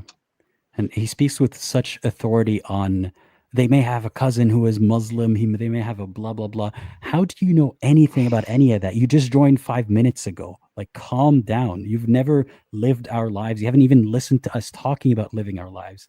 Like, again, to insert my own story, I grew up in Saudi Arabia. I've been to Mecca. I don't know if this guy has ever been to Mecca.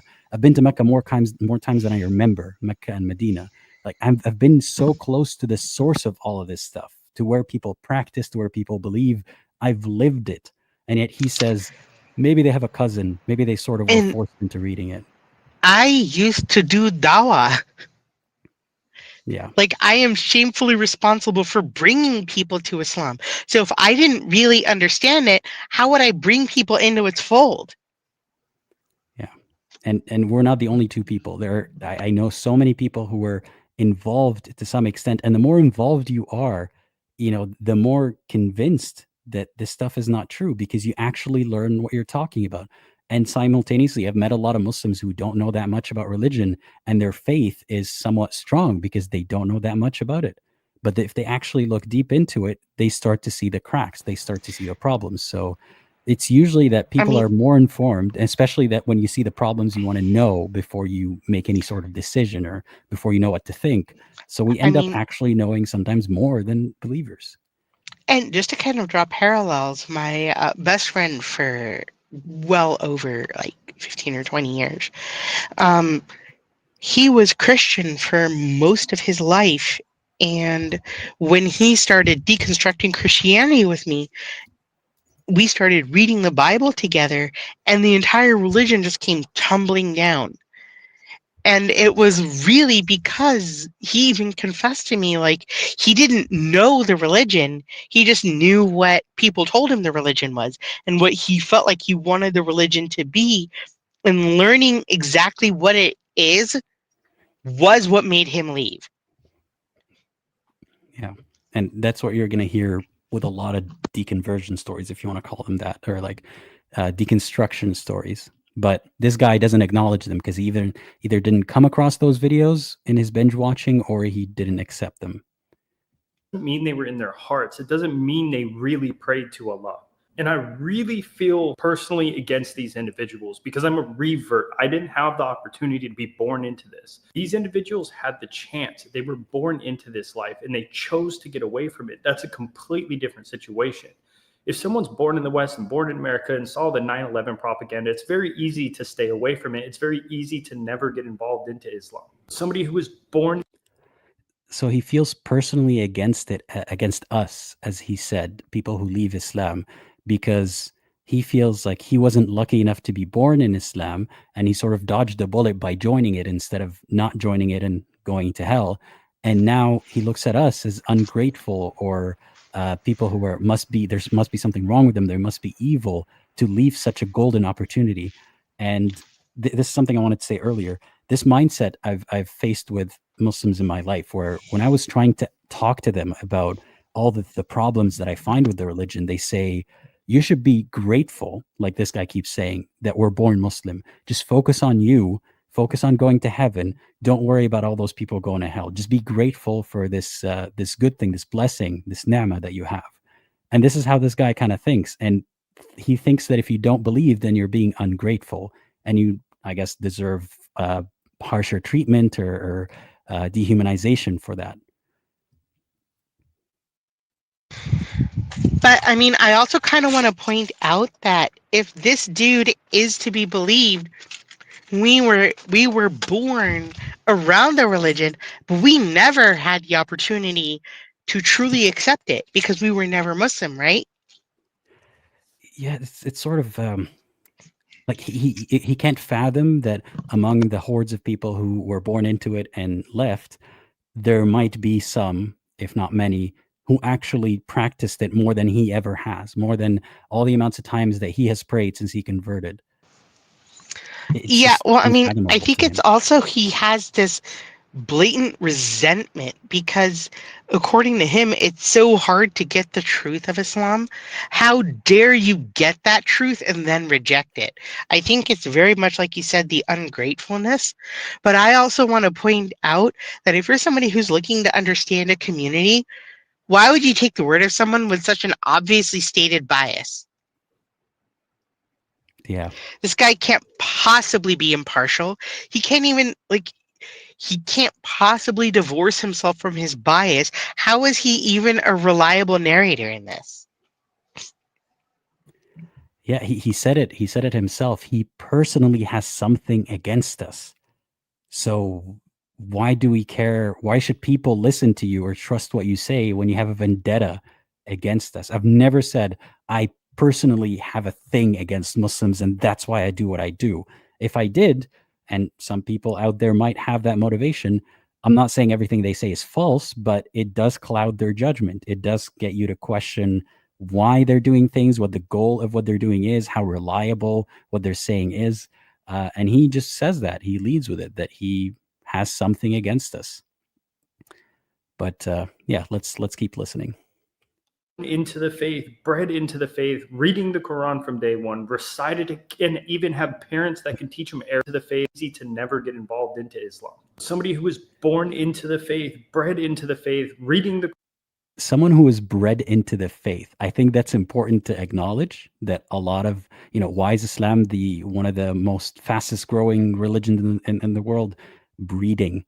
When someone is born into Islam, they're automatically a Muslim. They're expected to. They have this obligation, this expectation. They will be looked at as ungrateful, as devil ridden if they don't behave and act and pray the way that they're supposed to. Not everyone, but that's a huge pressure that's on a lot of Muslims out there. So breeding into the faith, as he put it, is one of the reasons why Islam is so huge. So yeah, he does have an issue with that. How can someone be bred into Islam and be so ungrateful for that? Quran from day one, recited it, and even have parents that can teach them Arabic to learn it. That's how. Did you forget about all the ex-Muslims and all the Muslims who speak Arabic as a native, like as a first language? Like in his worldview, he's just talking to people in the West, but there are also Arabic speakers there.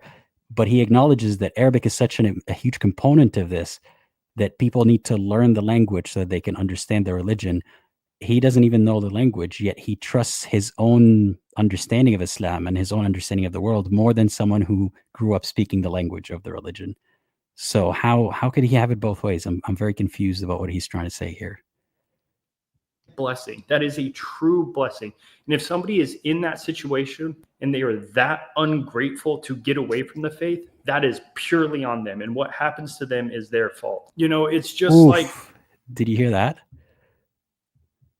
Yeah, yeah, I heard that. Let's hear it again. And if somebody is in that situation and they are that ungrateful to get away from the faith, that is purely on them. And what happens to them is their fault. You know, it's What happens to them is their fault. I mean, again, I imagine mean, if he knows I was, exactly what he's referring to. yeah. Can you imagine if in my videos I'm saying all that hate that Muslims got after 9/11 and whatever happens after that, whatever happens to them, that's their fault.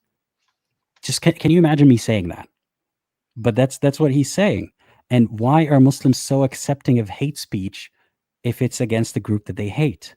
Why is this guy being hailed as some kind of genius or hero? I mean, if you look at the comments, everyone's like, bending over to thank him for this video. Why? And he just says they get what they deserve. That's on them. I just, yeah, I don't know what else to say.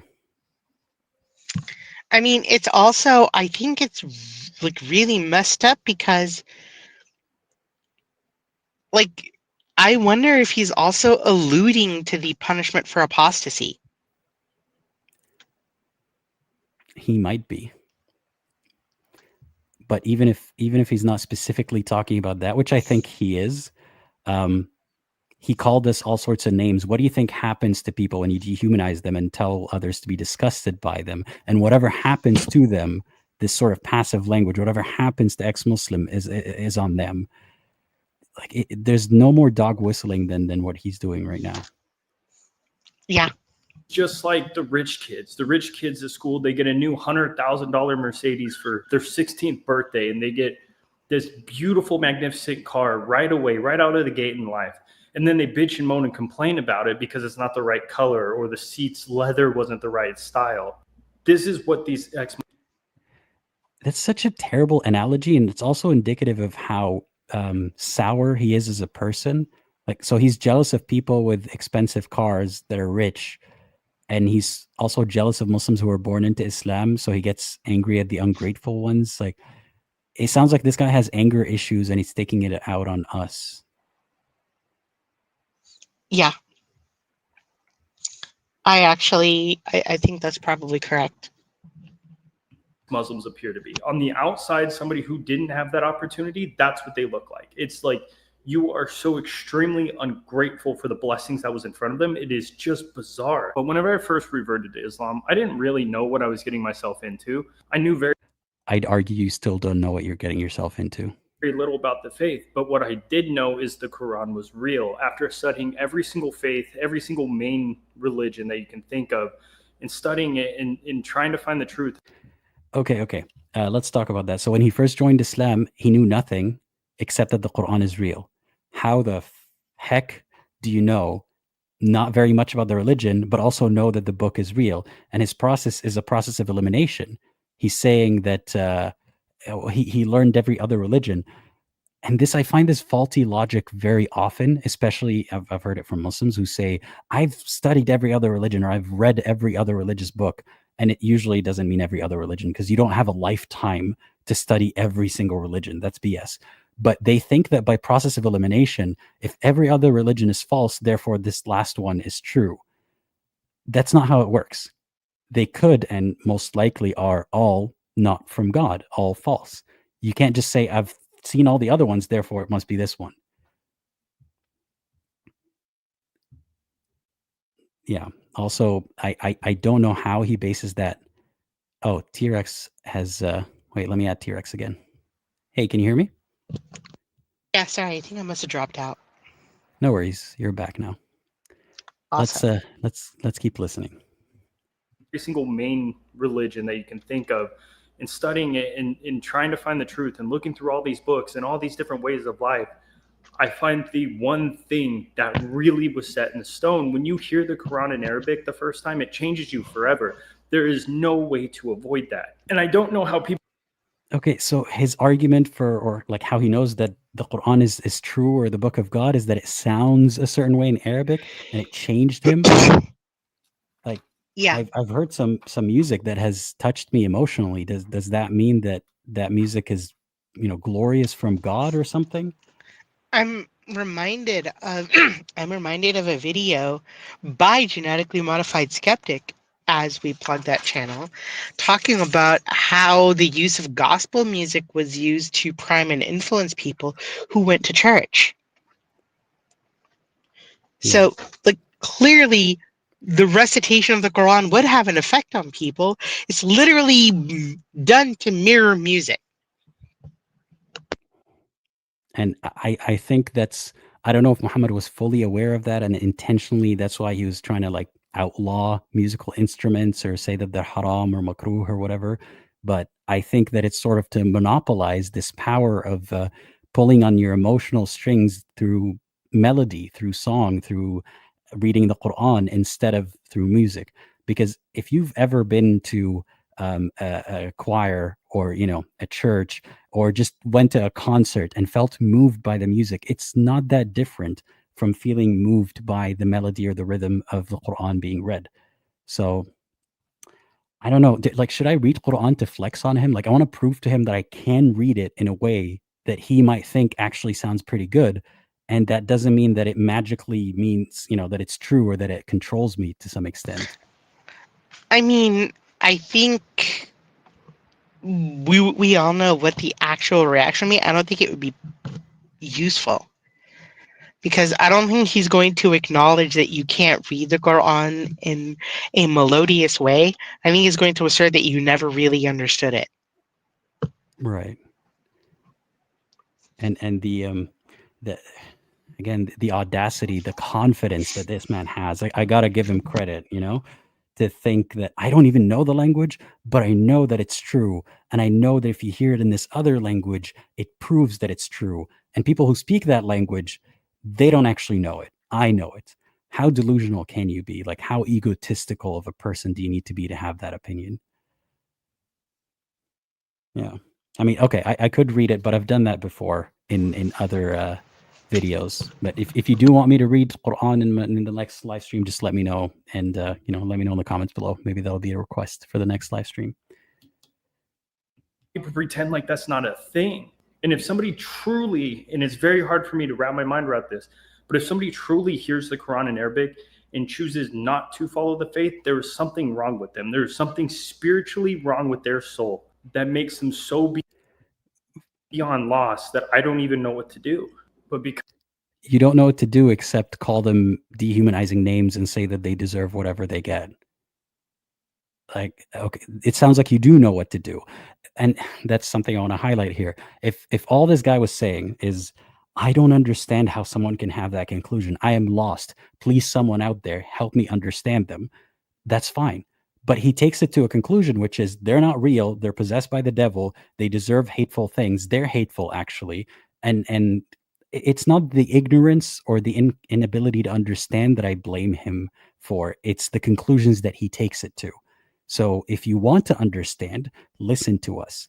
Maybe be open to the possibility that there's nothing magical about this book, because how can you understand, like, what is the room here for him to understand anything? The only understanding that he can have is accepting the reality that there's no magic in this book, there's no godly power, and that people can hear it and nothing happens.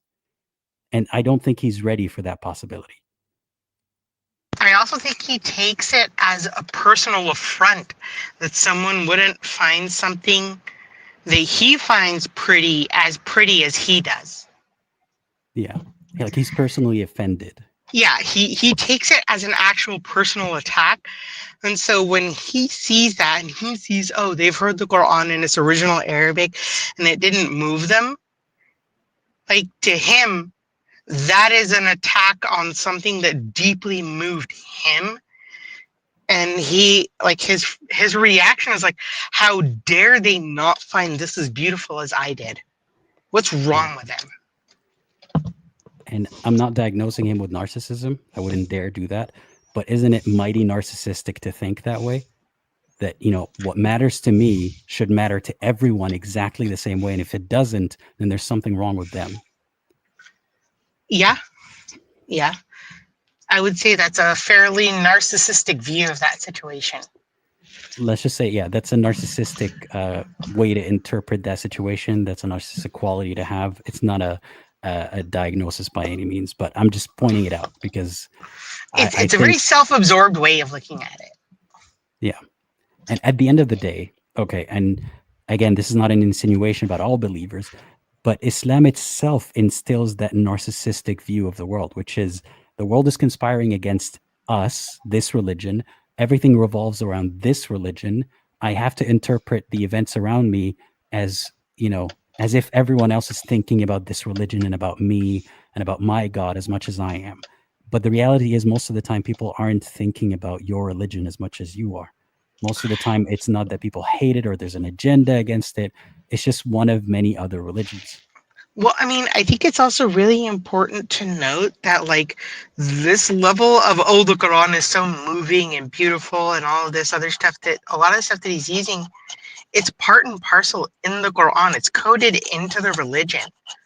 And when you have a religion that you're deeply emotionally invested in, that's telling you this is the most beautiful thing you're ever going to hear, there's a lot of priming to actually believe that. Yeah. Yeah.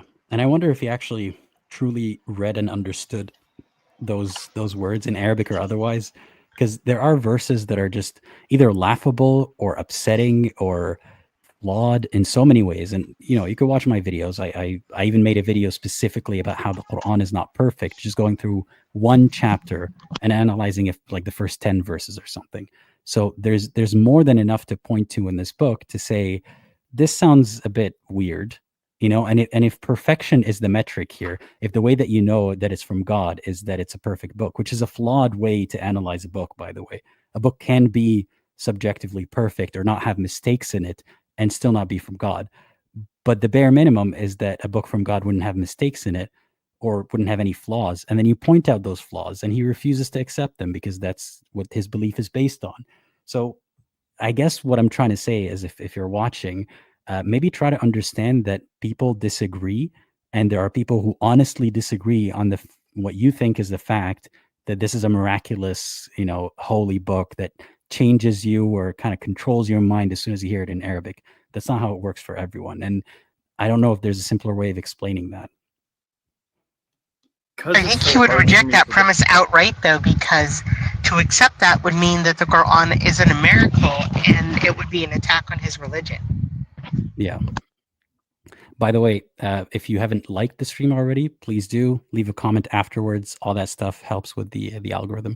If you want to prove that you're real, I guess this is a good time. If you're watching this now or after the stream is over, leave a comment in the comments section, not just in the live chat, telling people I'm ex-Muslim, I exist, I'm real. I don't think that's going to change his mind, but it'll do something for the video. Wrap my mind around this and believe this, it makes me come to do. But because it's so hard for me to wrap my mind around this and believe this, it makes me come to different conclusions. One, were they Muslim in the first place? No, there's no way to be an ex-Muslim. That's not. Because it's hard for you to wrap your mind around it, you come to the conclusion that it doesn't exist. Didn't you just admonish that in the previous video? A real thing. You do not say the Shahada and have a connection with Allah and get away from it. That's just silly. That's just not real. But then my other thought is, are they plants? Because whenever you see somebody leave Christianity, they're never an ex-Christian.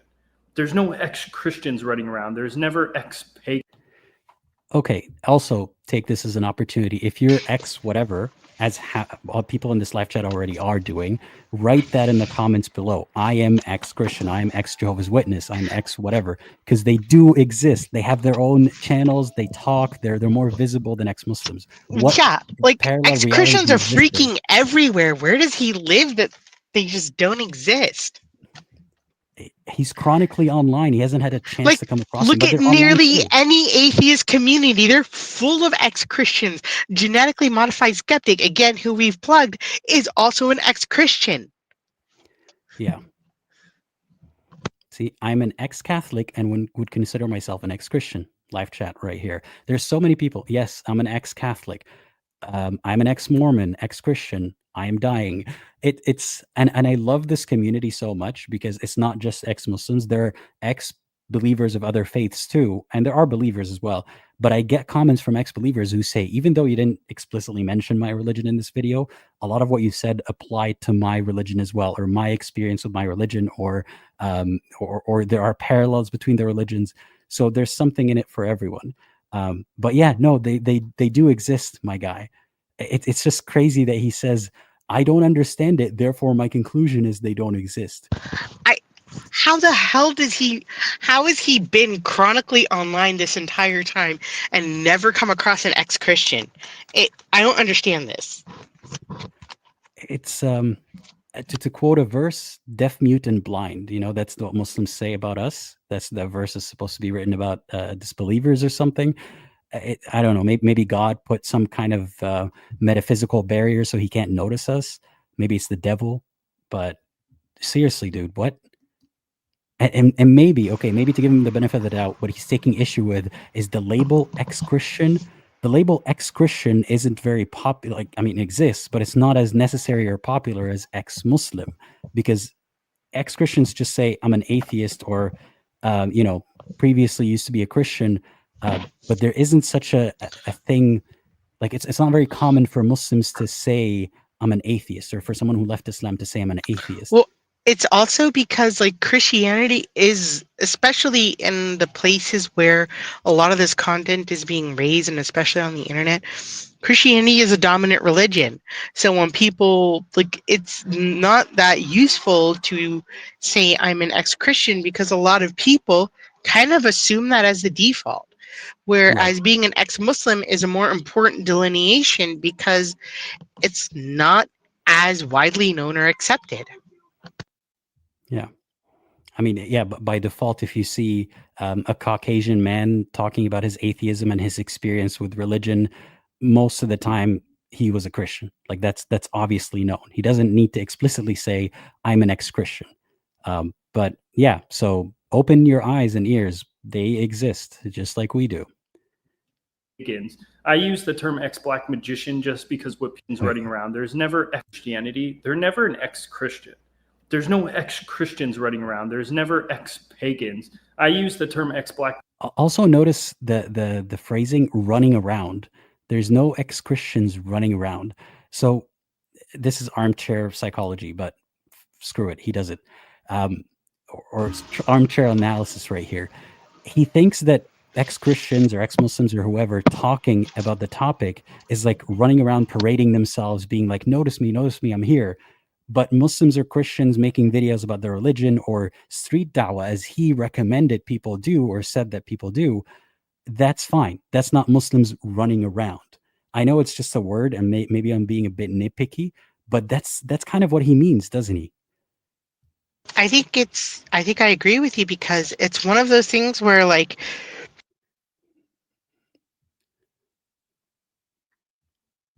You cut out. Oh, you're sneezing probably. T-Rex is going through it, guys. Thoughts and prayers. Well, I can't hear you anymore, so I hope you're still breathing. I am still alive. Okay, can you hear me now? Okay, yes, sorry. What I was saying was, I agree with you, because a lot of these more quote-unquote liberal ex-Muslims will act like they don't have a problem with being ex-Muslim if they would just keep it in the closet. It's very much similar to the way that, like, people treat LGBTQ people. Yeah, which he alluded to earlier in the other video. Yeah, that's, you hit the nail right on the head. Religious people have the right to be loud and proud about who they are.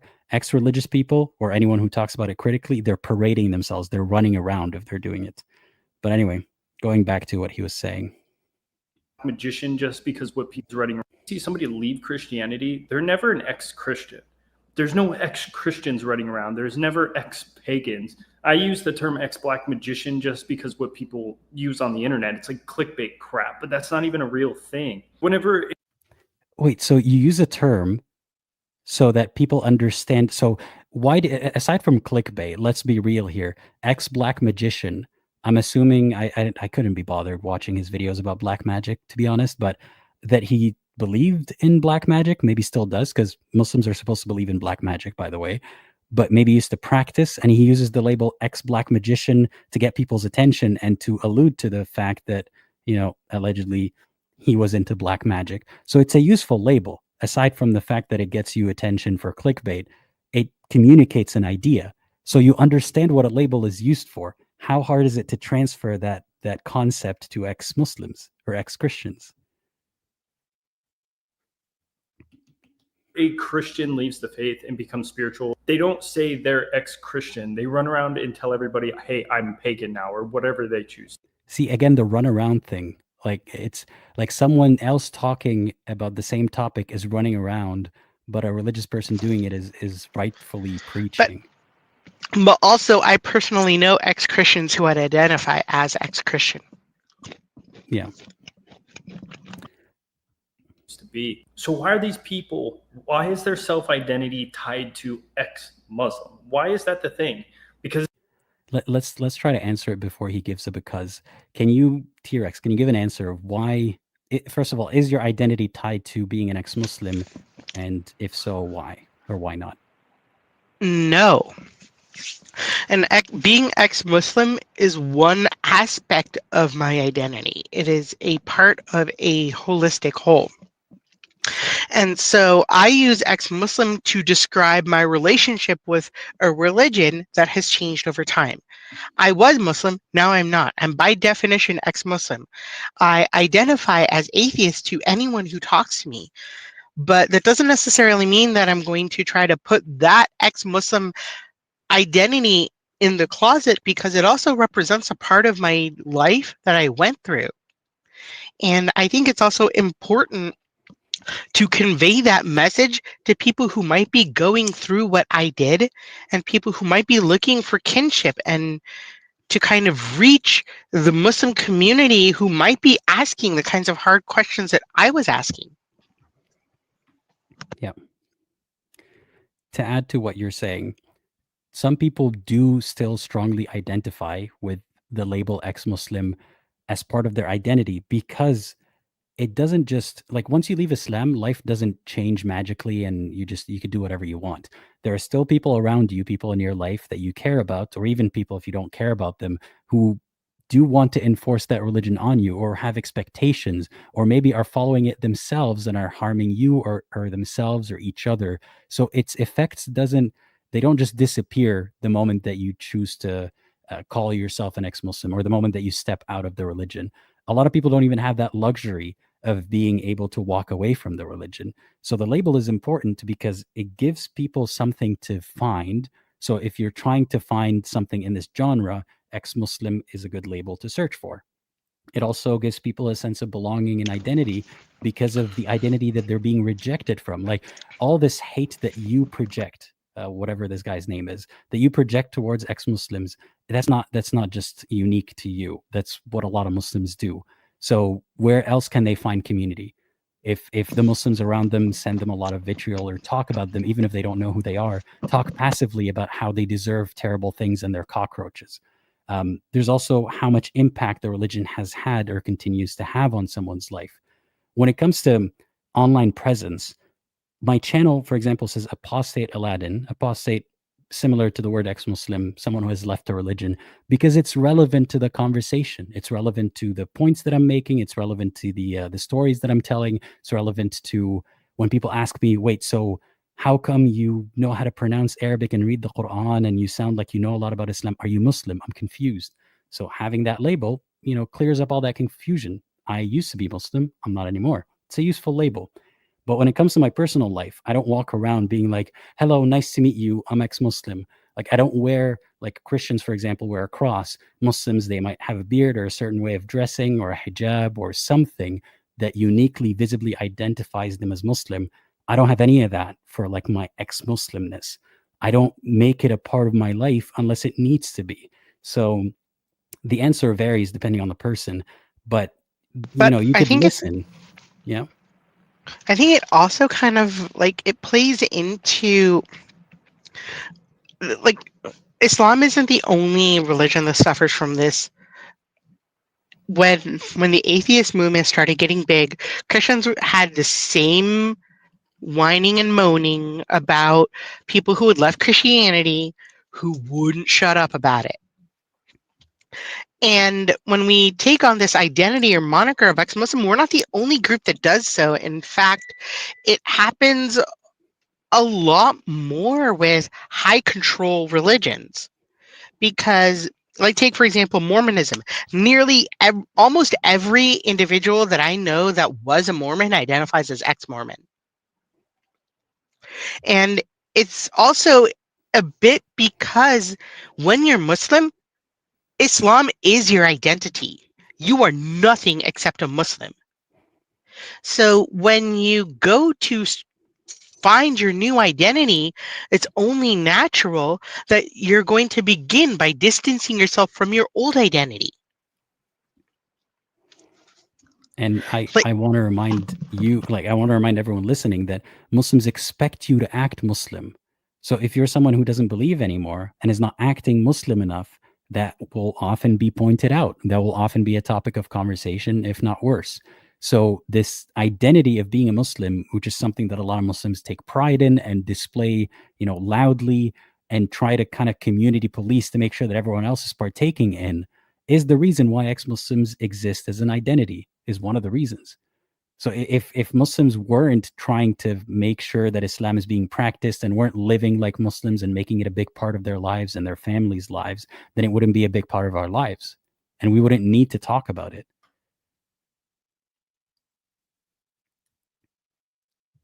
Yeah, Flower says this dude would never understand the ramifications that come with being an ex-Muslim unless he leaves Islam himself. Those putting him on a pedestal will be the ones to vilify him the moment he deconverts. And even then, he can just turn off his camera and walk away and continue to have his life, the way that it is. It's nowhere near the same level of disruption of someone's life as an ex-Muslim who was born into the faith, or someone even who converted, not to dismiss the experience of converts, who converted and followed and built their community around it, or ingrained it into their life. But this guy doesn't even begin to understand the experience of someone who has left Islam, yet he dismisses it as not real and confusing and therefore evil. Well, I mean, it's also really hard to understand, and this is something that a lot of converts, especially if they haven't been converts for very long, don't understand, is Islam takes over almost every aspect of your life. Every aspect of your life gets filtered through the lens of Islam.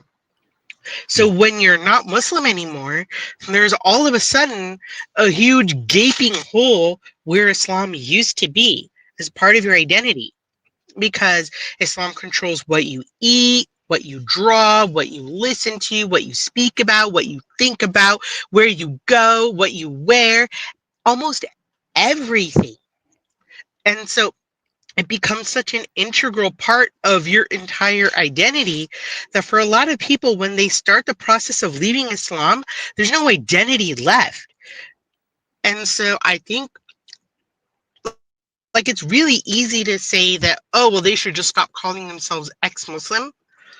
I think a lot of those people would be a lot more okay with calling themselves, or a lot more okay with not calling themselves ex-Muslim if they had other things going on in their life. When I first started deconstructing and deconverting, I identified as agnostic, but when people would ask me what my religion is, my first statement was, I used to be Muslim. And then they're like, oh, what are you now? Oh, well, I don't really know. But my first statement was, I used to be Muslim. And it took a long time for me to be able to say, hey, no, I'm an atheist. Because at that point, I didn't know who I was, and now I do. Yeah. I hope that all of this, one last thing I want to say is he talked earlier about how he doesn't understand how someone can be born into it, bred into Islam, as he put it, and have parents that taught them Quran and maybe the language. He forgot about Arab ex-Muslims or Arab Muslims. And he can't understand how someone can be so immersed in it and then be ungrateful and leave. Maybe open your mind up to the possibility that someone can be so immersed in it, realize that it's not true, or see flaws that you refuse to or cannot see, and then leave, and then realize how much their life is affected by that by that by that transition, or by how people perceive that transition, or how much they might have lost through that transition. So that would explain all of the confusion that he's going through, is that this actually is a real thing. So if you think of it as not a real thing, then of course you're going to be confused about every aspect of it.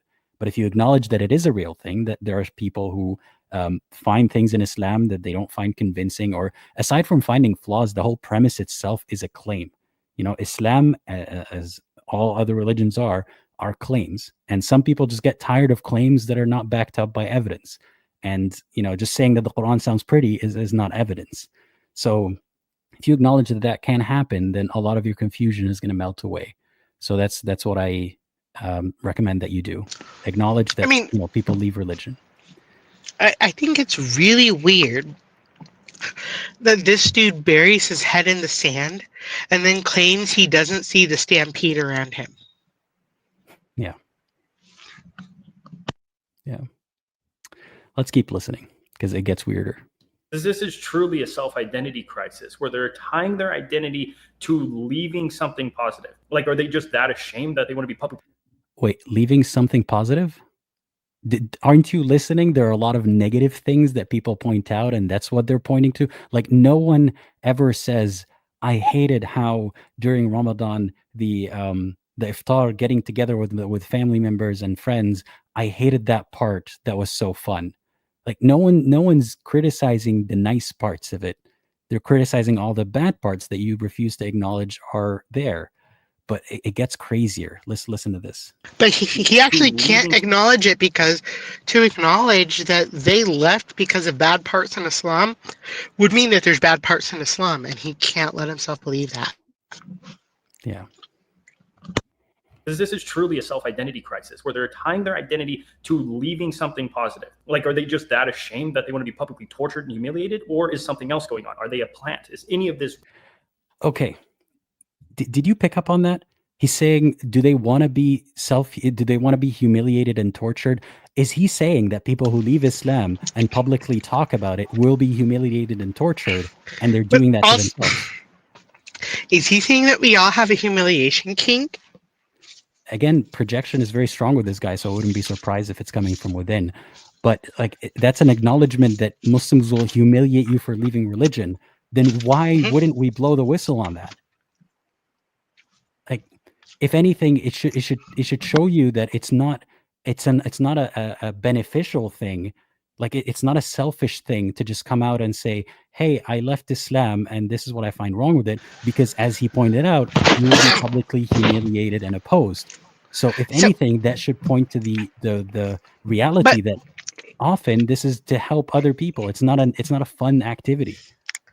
But Aladdin, ya Sheikh, you're missing the point that they deserve it. Yeah, we deserve it. Whatever we get, including the humiliation that he points to. Like, how can you be so unaware of the stuff that you spout yourself? Like, listen to it again. Publicly tortured and humiliated, or positive? Like, are they just that ashamed that they want to be publicly tortured and humiliated, or is something else going on? Are they a plant? Who's publicly torturing us and humiliating us? And I mean, no comment. That's some victim blaming BS. So he's acknowledging that Muslims publicly torture and humiliate ex-Muslims, and somehow blames ex-Muslims for doing it to themselves. What he's saying is that we're asking for it. Yeah. Why were you talking about Islam? Why were you dressed that way? Why did you show your face in public? It's real. I mean, the comment sections, whenever you read their comment section, it doesn't look legit. And whenever you do click the profiles and look at the profile photos of the people commenting, they don't look well. They look unwell. They look like they have diseases. This is something. Okay, that's the crazy thing. He doesn't even point to examples as usual. He's like, I did it. I clicked on all their profiles and they're all diseased. But then he later goes to imply that there were also bots and AI and shit. Which is it? And also, how do you know from someone's profile picture if they're diseased? Also, most people don't even use their real face in their profile or their real name or anything like that in any area of the internet. So I don't know what he's on about. Like, how could you look at someone's profile picture and be like, those people are diseased and therefore they don't exist? This is the frustrating part of watching this. That's just been on my mind and bothering me a lot lately. It's like, sure, you guys understand, but how do you have something that you appreciate so much, that you appreciate to the endless degree? And then on the other hand, you have individuals that just disgrace it, discard it, completely ignore it from start to finish. They even have the point of having hatred towards the thing that you appreciate so much. Who's loaded with hatred here? Like, again, this accusation of hatred I always hear from religious people, like, you guys hate us so much, you hate this religion so much. You're calling us cockroaches and like talking about publicly humiliating us. What the fuck? But also, this dude is literally complaining and crying about people not liking the things that he likes. Grow the fuck up. Yeah. That's what happens in the real world. Not everyone has to like your favorite movie. Get over it. Have you not ever seen sports and how one person would like idolize and worship the players and the team, and the other person will be like, no, yours sucks, mine is better? It happens all the time. So maybe this is a foreign concept to him. Maybe he needs to leave his computer and like walk around, but sometimes people don't like the same things, and you can hold something to be sacred and holy and important. And to me, I can point out that it is a, you know, false religion, that it is a doomsday cult, as some people say. And if you struggle with that, that's okay. You can struggle with that, but that's no justification to then say we will publicly humiliate them and, you know, all that other stuff. I mean, I think it's like, what about all of the polytheists who find meaning in their own gods, like the pagans who find meaning in, say, worshiping Thor or Freya? And should they be ridiculed? What about you who hate something that they so clearly love? Are you a bad person now? I mean, forget him. The prophets themselves, like Muhammad, destroyed the idols that belonged to polytheists. So did Ibrahim, and made it a joke. Ibrahim put the axe on one of the remaining idols and said, maybe this guy did it. Like, your own prophets blasphemed and destroyed other people's properties, and yet you can't seem to understand that sometimes people disagree, and you can, like, your own prophets shit all over something that's holy for someone else. Like, well, yeah, I don't even know what to say. Let's keep watching. I don't know if you read that part of the Quran yet. Yeah, I don't think he got to that part. He heard the first bit and he was like, that's so beautiful, I believe. Much. The part that nobody understands. Having hatred towards the thing that you appreciate so much. And it puts you in a position to feel a bit of anger, to feel a bit of frustration, and want to come at these individuals. I don't think you can point blame your anger issues on ex-Muslims. You were in anger management since the age of 19, so that's not really on us. Like, I don't understand how someone not following your religion, it's their fault that you're angry. Ridiculous, and it's disgusting is what it is. None of these people who claim to be... What is disgusting is what he's doing. Ex-Muslims are people you want to be like. Really spend the time and look at these individuals. Look at the way they look. Look at, are they in shape? Are they doing well? Are they even happy? None of these things are true. You don't want to be like any of these people. There's nothing.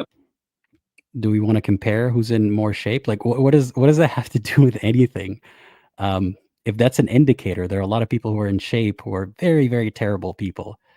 I know some ex-Muslims that are jacked. Yeah. Appealing about them at all. So when you see this thing, you see this supposed group of people attacking a faith that they were supposedly evolved in, act complete opposite of what the faith teaches. They never talk about. Wait, what does the faith teach? Aren't you saying that Muslims will publicly humiliate ex-Muslims, and that's something that the faith taught them, I'm assuming, but yet us making critical videos about Islam is acting not like the faith taught or opposite to the faith taught? What? If I should act like the way that Muslims act or are supposed to act, I would say a lot of horrible things. I would be a lot more violent towards you. And if we went to war, I can take you as my slave and take your wife as my concubine. Like, what are we even talking about? The standards of morality are not even remotely the same. Anything that they actually learned. and they've never proven that they know anything whatsoever. Like, just because you can recite the book doesn't mean you understand what those words are saying. And the reason for this, and the reason they're at this point, is because it's not real. It's just not real. It's not true. They are plants. They're getting paid off. Just like when you look at the comment section, do you think these Haram police things are real? Like, sure, there's somebody. Okay, we're like more than halfway through the video, and now he gets to the Haram police part. So I'm sorry to subject you all through this, but the whole point of him more than 10 minutes of yapping is they're not real. They're not real. I'm telling you, they're not real. I just don't understand it. How could they be real? That's his whole argument. And now he's going to get to the Haram police.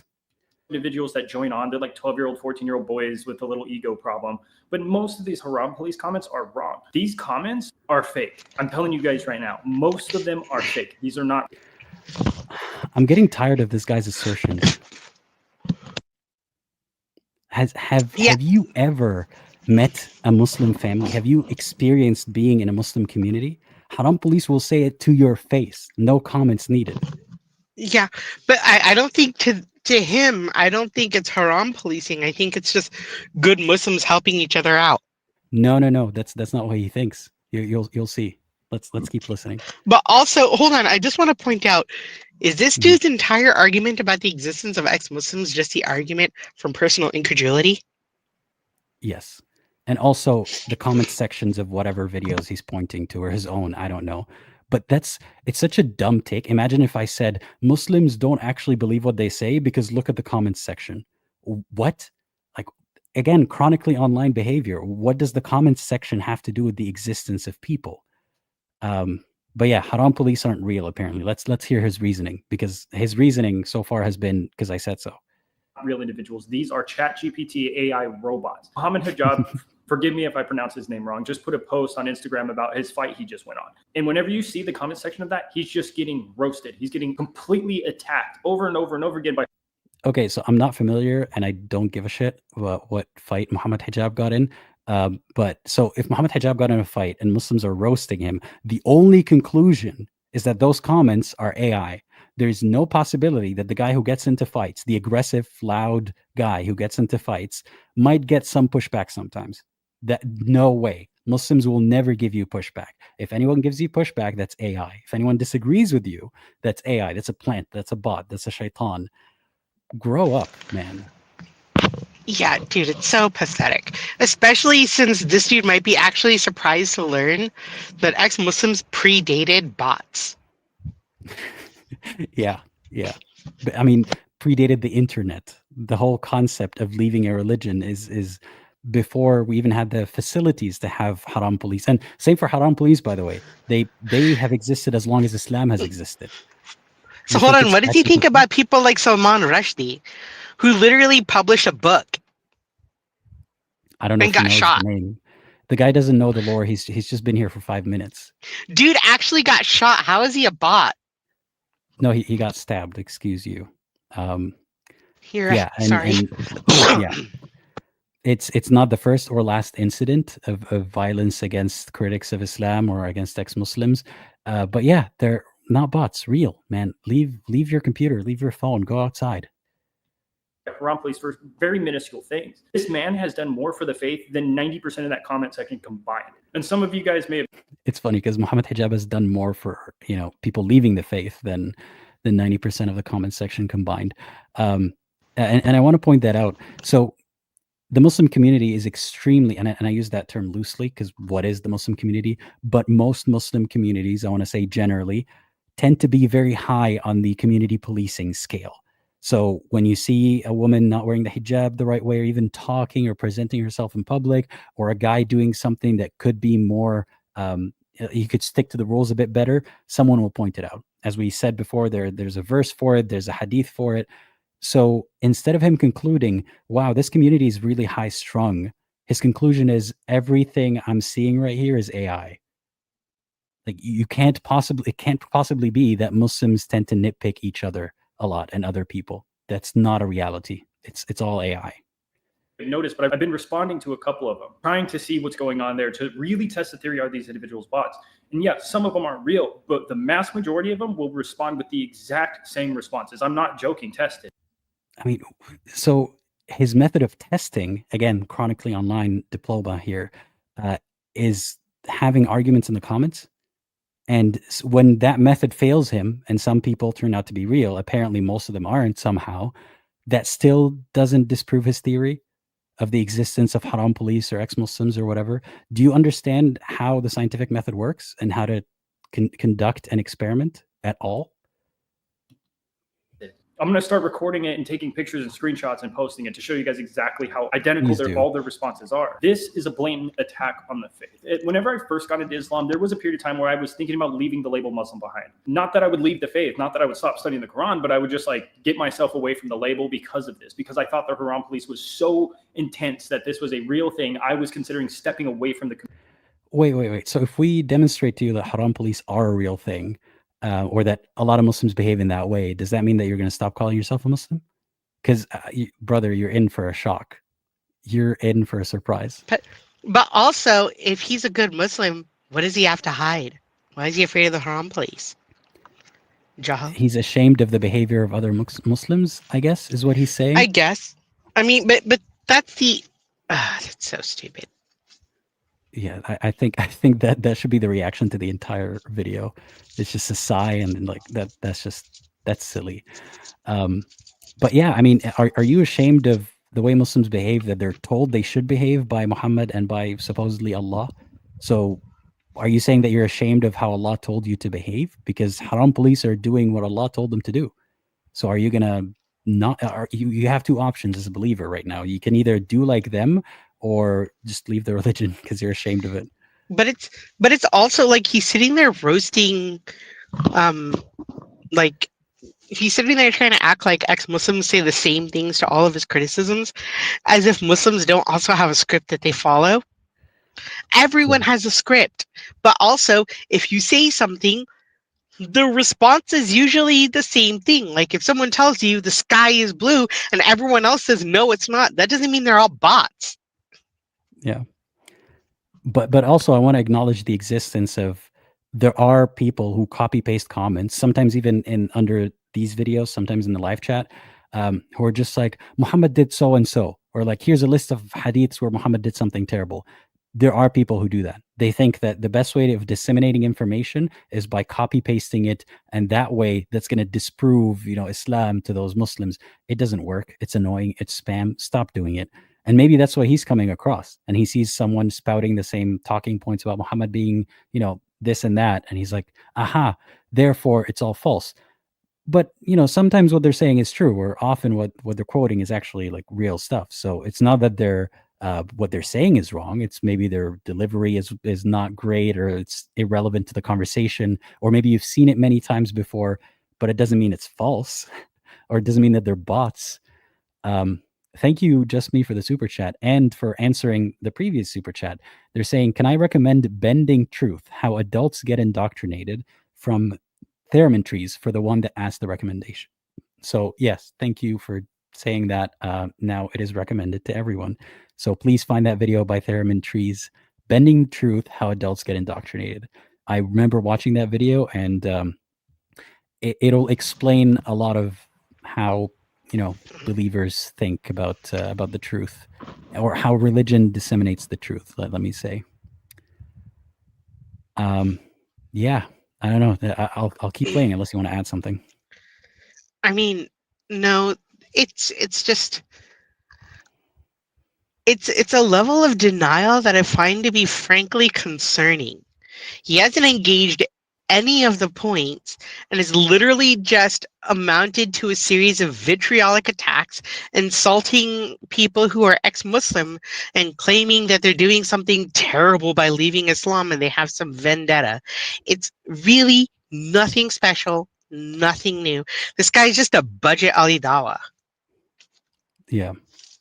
And soon enough he'll be the I guess a more popular version of the budget Ali Dawa, but we'll see. Community and just doing my own thing. Like I picked up the Quran by myself in a bedroom. I don't care if people like that or not. I'm not going to get away from it. I found this to be truth. There's nothing anybody can ever say or do that will get me away from the Quran. But these individuals got me to. Ooh, that's a point worth highlighting. There's nothing that anyone can ever say or do to get me away from the Quran. I don't think that's as admirable as you think it is. Like I would never say there's nothing that anyone can say or do or anything that I could ever read that will get me away from my belief that there is no God. Like that just makes it seem like I'm closed-minded and I'm not really unbiased about my analysis here. So if nothing is going to change your mind, then it's not even worth engaging with you. But it's also like that's taken as a sign of pride in Islam, right? Yeah. And it was something, it shows where his allegiances are. His allegiances are to the Quran and not to the truth. And I'm reminded of a conversation I had with my friend because he asked me, he goes, if you found incontrovertible, if scientists found incontrovertible proof today that God was not real, what would you do? And I was like, well, I wouldn't believe in him. And he said, but what if tomorrow they found incontrovertible proof that God was real? And I was like, well, I'd start believing in him. He's like, but what if they found out that proof was wrong? I was like, well, I'd stop believing in him. He goes, well, where's your loyalty? I'm like, to the truth. And I don't understand why more people don't see that. Yeah. Because if your loyalty is to a belief, it can't possibly be to the truth, because if that belief is wrong, you'll never find it. Yeah. I don't think loyalty should have any role to play in finding the truth. Like, or even in the way that you live your life. Like how do I put this? I don't want to say I'm not loyal. Like if there's a person in my life that has, I care about or has helped me, I am loyal to them, but not to the degree that I say nothing you ever tell me about that person or no news about them, no verifiable news could ever change my mind about them. There's no person that fits that criteria in my life, and there's no idea that fits that criteria in my life either.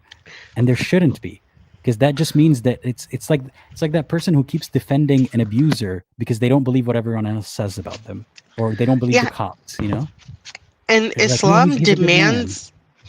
Islam demands a level of loyalty from Muslims that is unprecedented, and that they're not encouraged to give anything else. Like, Muslims are supposed to be more loyal to Islam than they are to anything.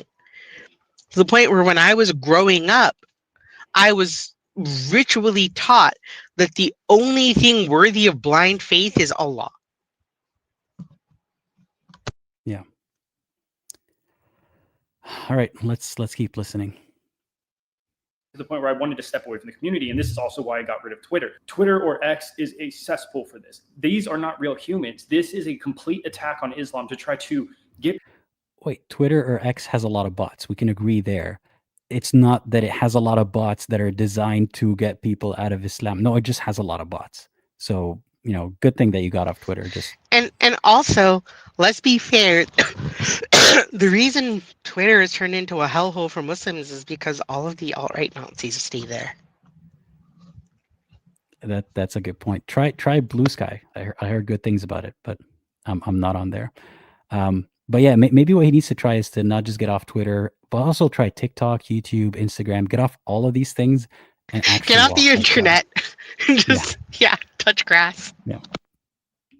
People away from the faith. Give it to them. This method is pretty smart, and it's a little too smart, so it tells me exactly who's involved in this. What does that mean? It's too smart, so it tells me exactly. It's like a dog whistle that's generic enough that everyone can read into it however they want. Because I think he's there's alluding to a conspiracy. He's literally alluding to a conspiracy. Yeah, and I hate to say this, but a lot of religious communities are very conspiracy theory mindset oriented.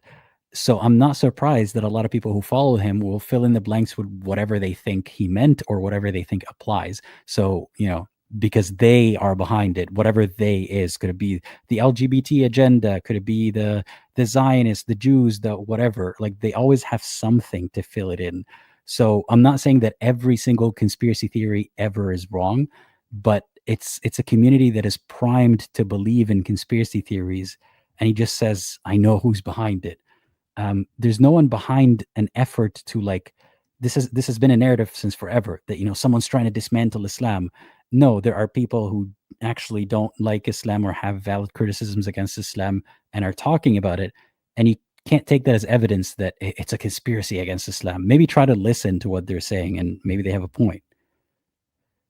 But yeah, anyway, let's keep listening. The reason why the Haram police thing is so significant, why it is so serious, is because anybody who speaks about Islam publicly gets attacked by the community, supposedly gets attacked by the community that they're defending, right? So if you're up here on social media talking about Islam, trying to spread the faith, doing some online dawah to people, and you start getting attacked by the individuals you're trying to help and support, it demotivates you faster than anything else. It's just like, why am I doing this? What's the point? These people don't even want me talking about it. Fine, I'll talk about something else. And this is what they're trying to do. They're trying to accomplish this, to make us get away from it, to not speak about it online. Okay, so hold on. I just want to stop here and be like, he's complaining about how the people he's preaching to are rebuking him on Twitter and that all those people are bots. Stop preaching to bots. No, he's saying in general that when a Muslim is preaching or trying to do good for the community or represent the community, they get a lot of backlash from Muslims who are so stringent that they will, pinpoint little things that they need to do better as a Muslim. And instead of his conclusion being like, wow, Muslims are, or Muslim community is kind of largely intolerant, even of Muslims. Instead of that being his conclusion is all of these intolerant Muslims are fake bots, because they are trying to make Muslims seem intolerant. Wake up. The Muslim community, largely generalizing here, but a lot of Muslim communities are very intolerant. And yes, they will point that at you, even if you're a Muslim trying to help them or trying to represent them. So instead of jumping to conclusions about bots and demonic possessions, the most simple and realistic explanation is that that's coming from within the community. The call is coming from within the house. Fine. The Haram police is not real. I'm telling you guys, this is all fake. This is all robots. This is all AI. And once again, I will say it is brilliant. It is very brilliant. It is one of the smartest things. Because if you look at it in the perspective of Christianity, Christians can just say, praise Jesus or whatever they want. They have a bunch of cool catchphrases that people really enjoy. And their whole chat is just supportive as ever. They could just start gambling on stream. They could do all kinds of crazy stuff. I think the point he's trying to say here is that Christians aren't as intolerant as Muslims when it comes to like criticizing other Christians. I don't know if that's true or not, but no, there are Christians in the comments who will, I've seen that on Instagram too, who'd be like, please don't blaspheme, don't use Jesus' name like that, please don't do this, please don't do that. They're nicer about it, but they exist. It is also well known that there is so much beef between Christian sects.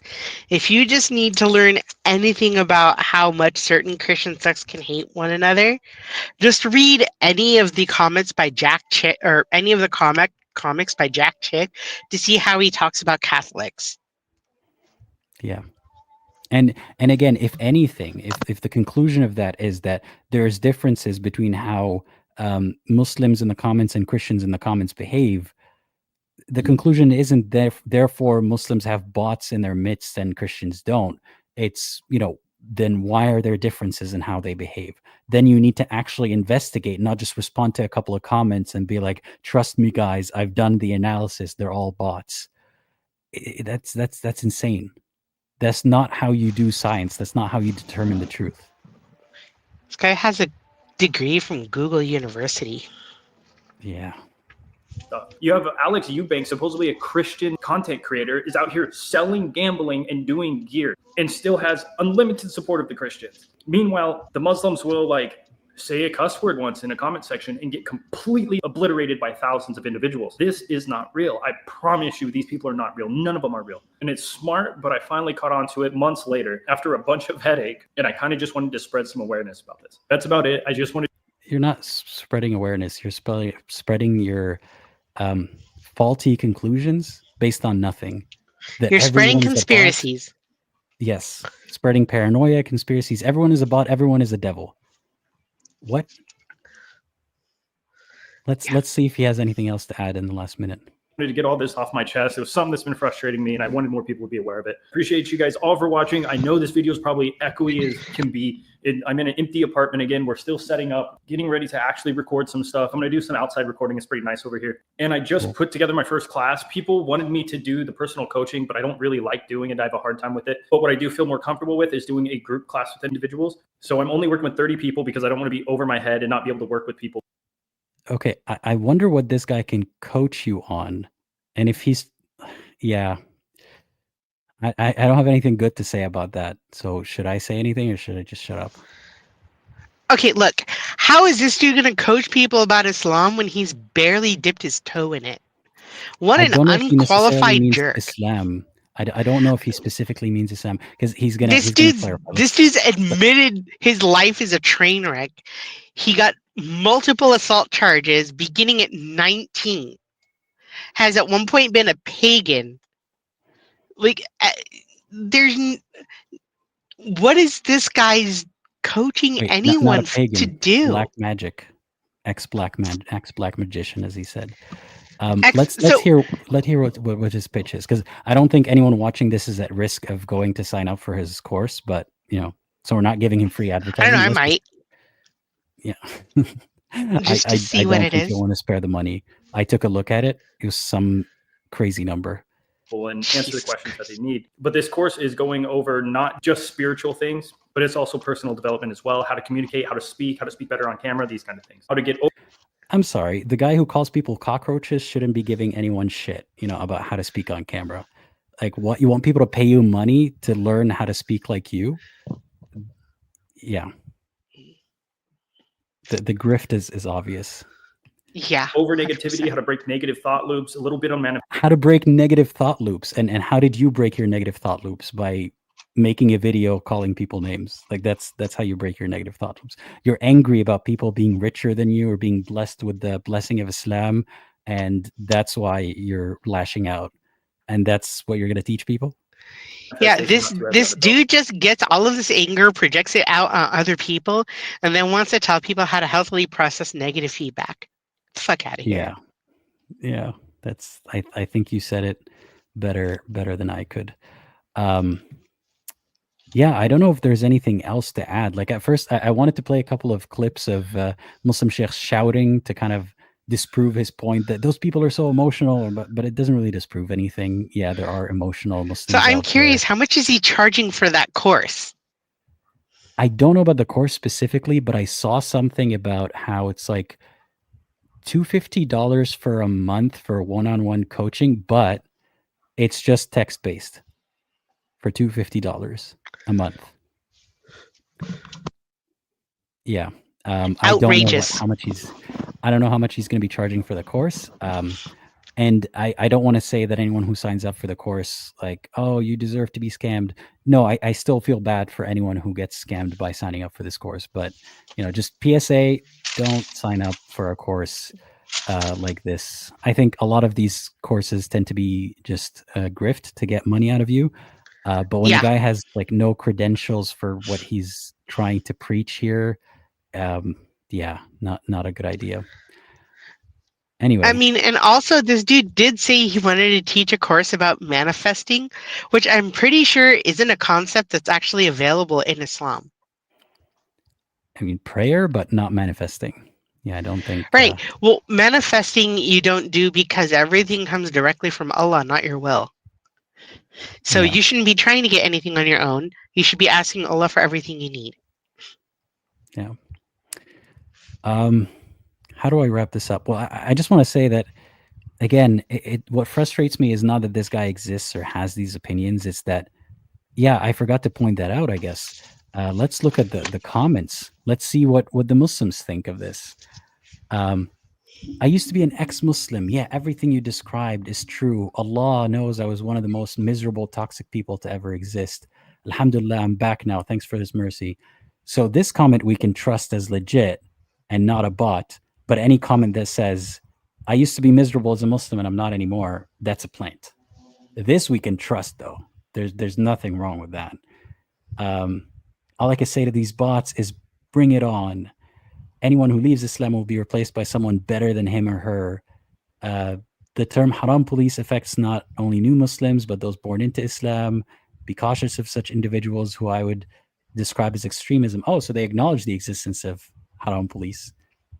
Very well said. This brother nails it on the spot.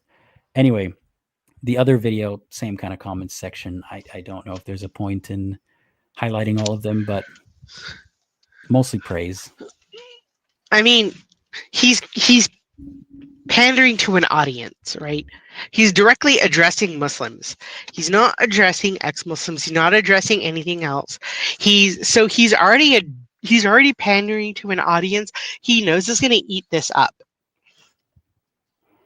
And that's the frustrating part. Again, it's not that he has those opinions, but that Muslims are ready to eat this up.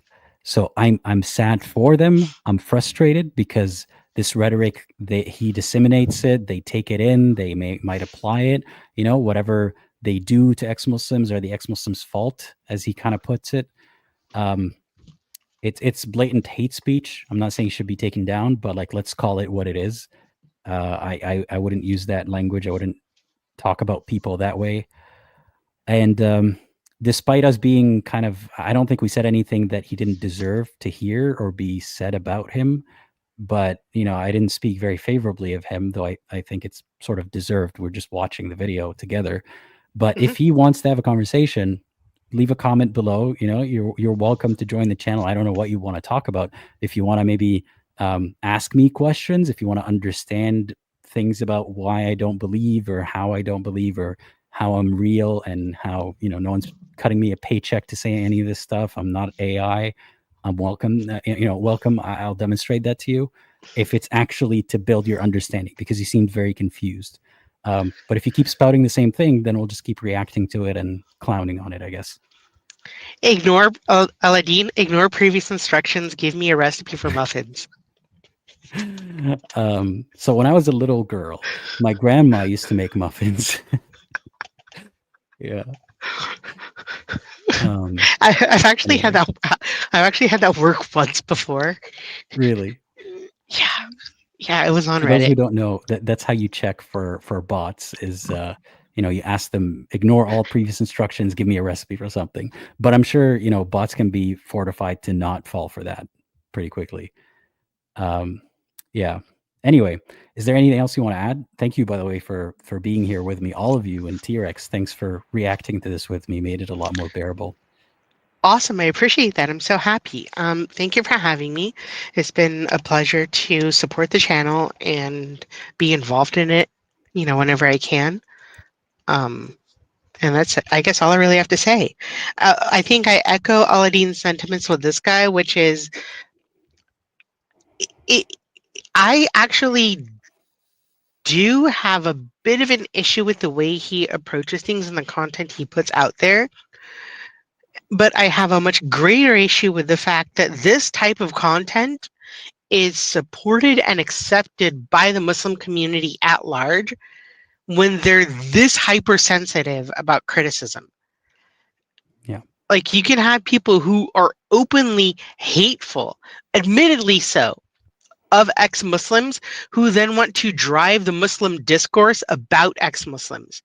And the discourse between Muslims and ex-Muslims is never going to improve as long as people keep letting each faction lead forward with the worst common denominator. That's a good way of putting it. And I want to, I guess, use that opportunity to acknowledge that none of this is me saying you'll never come across a hateful ex-Muslim on the internet, or you'll never come across someone copy-pasting stuff about Islam who's not ex-Muslim, or who claims to be ex-Muslim but isn't. That might very well happen. And there are other ex-Muslim creators that I have publicly had issues with because of the rhetoric, who they're talking to, what they're hoping to achieve. So that does exist. But you can't just then point to that and say, therefore, none of it is real. Therefore, it's all a conspiracy. Just like Muslims tell me, you can't point to poorly behaving Muslims and say, therefore, Islam is not true, which I never do. I never point to a Muslim and say, they're behaving poorly, therefore, I don't believe this religion. I point to issues that are systemic in Muslim communities, and I say when religion has a role to play in it. And that's a link that needs to be made if we want to make any progress. But that's very different than saying I don't believe in the religion because of how some people behave or because of the comments in my comments section. So I guess if there's any advice we can give this guy is expand your horizons, get more sources of information, not just the comments section. Yeah, that's all I want to add to that. And yeah, just wanted to let everyone know, if you want to participate in brainstorming for next week's live stream, join the Discord server. Links are in the description. You just need to become a patron or YouTube member and link your Discord account, and join the community if you want to be part of the community. Every Saturday, I'll be kind of brainstorming for the next week. And special thank you to Atlov and Hanny for joining the community. Really appreciate it. Thanks for being a member. Thank you, Homo Sapien, for the message and the super chat. It says, thank you, Aladdin, and as usual.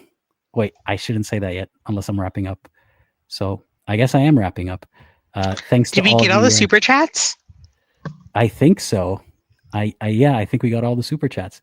Unless anyone wants to drop one right now. No, I'm kidding. I'm not begging for super chats. Yeah, thank you to the community members and donors and everyone who supported me to get to where I am today. I genuinely could not do this without you. Looking forward to a successful and happy 2025, hopefully for all of us. And as always, think critically and what, T-Rex? Think for Oh, you cut out. yourself. That's okay. There we go.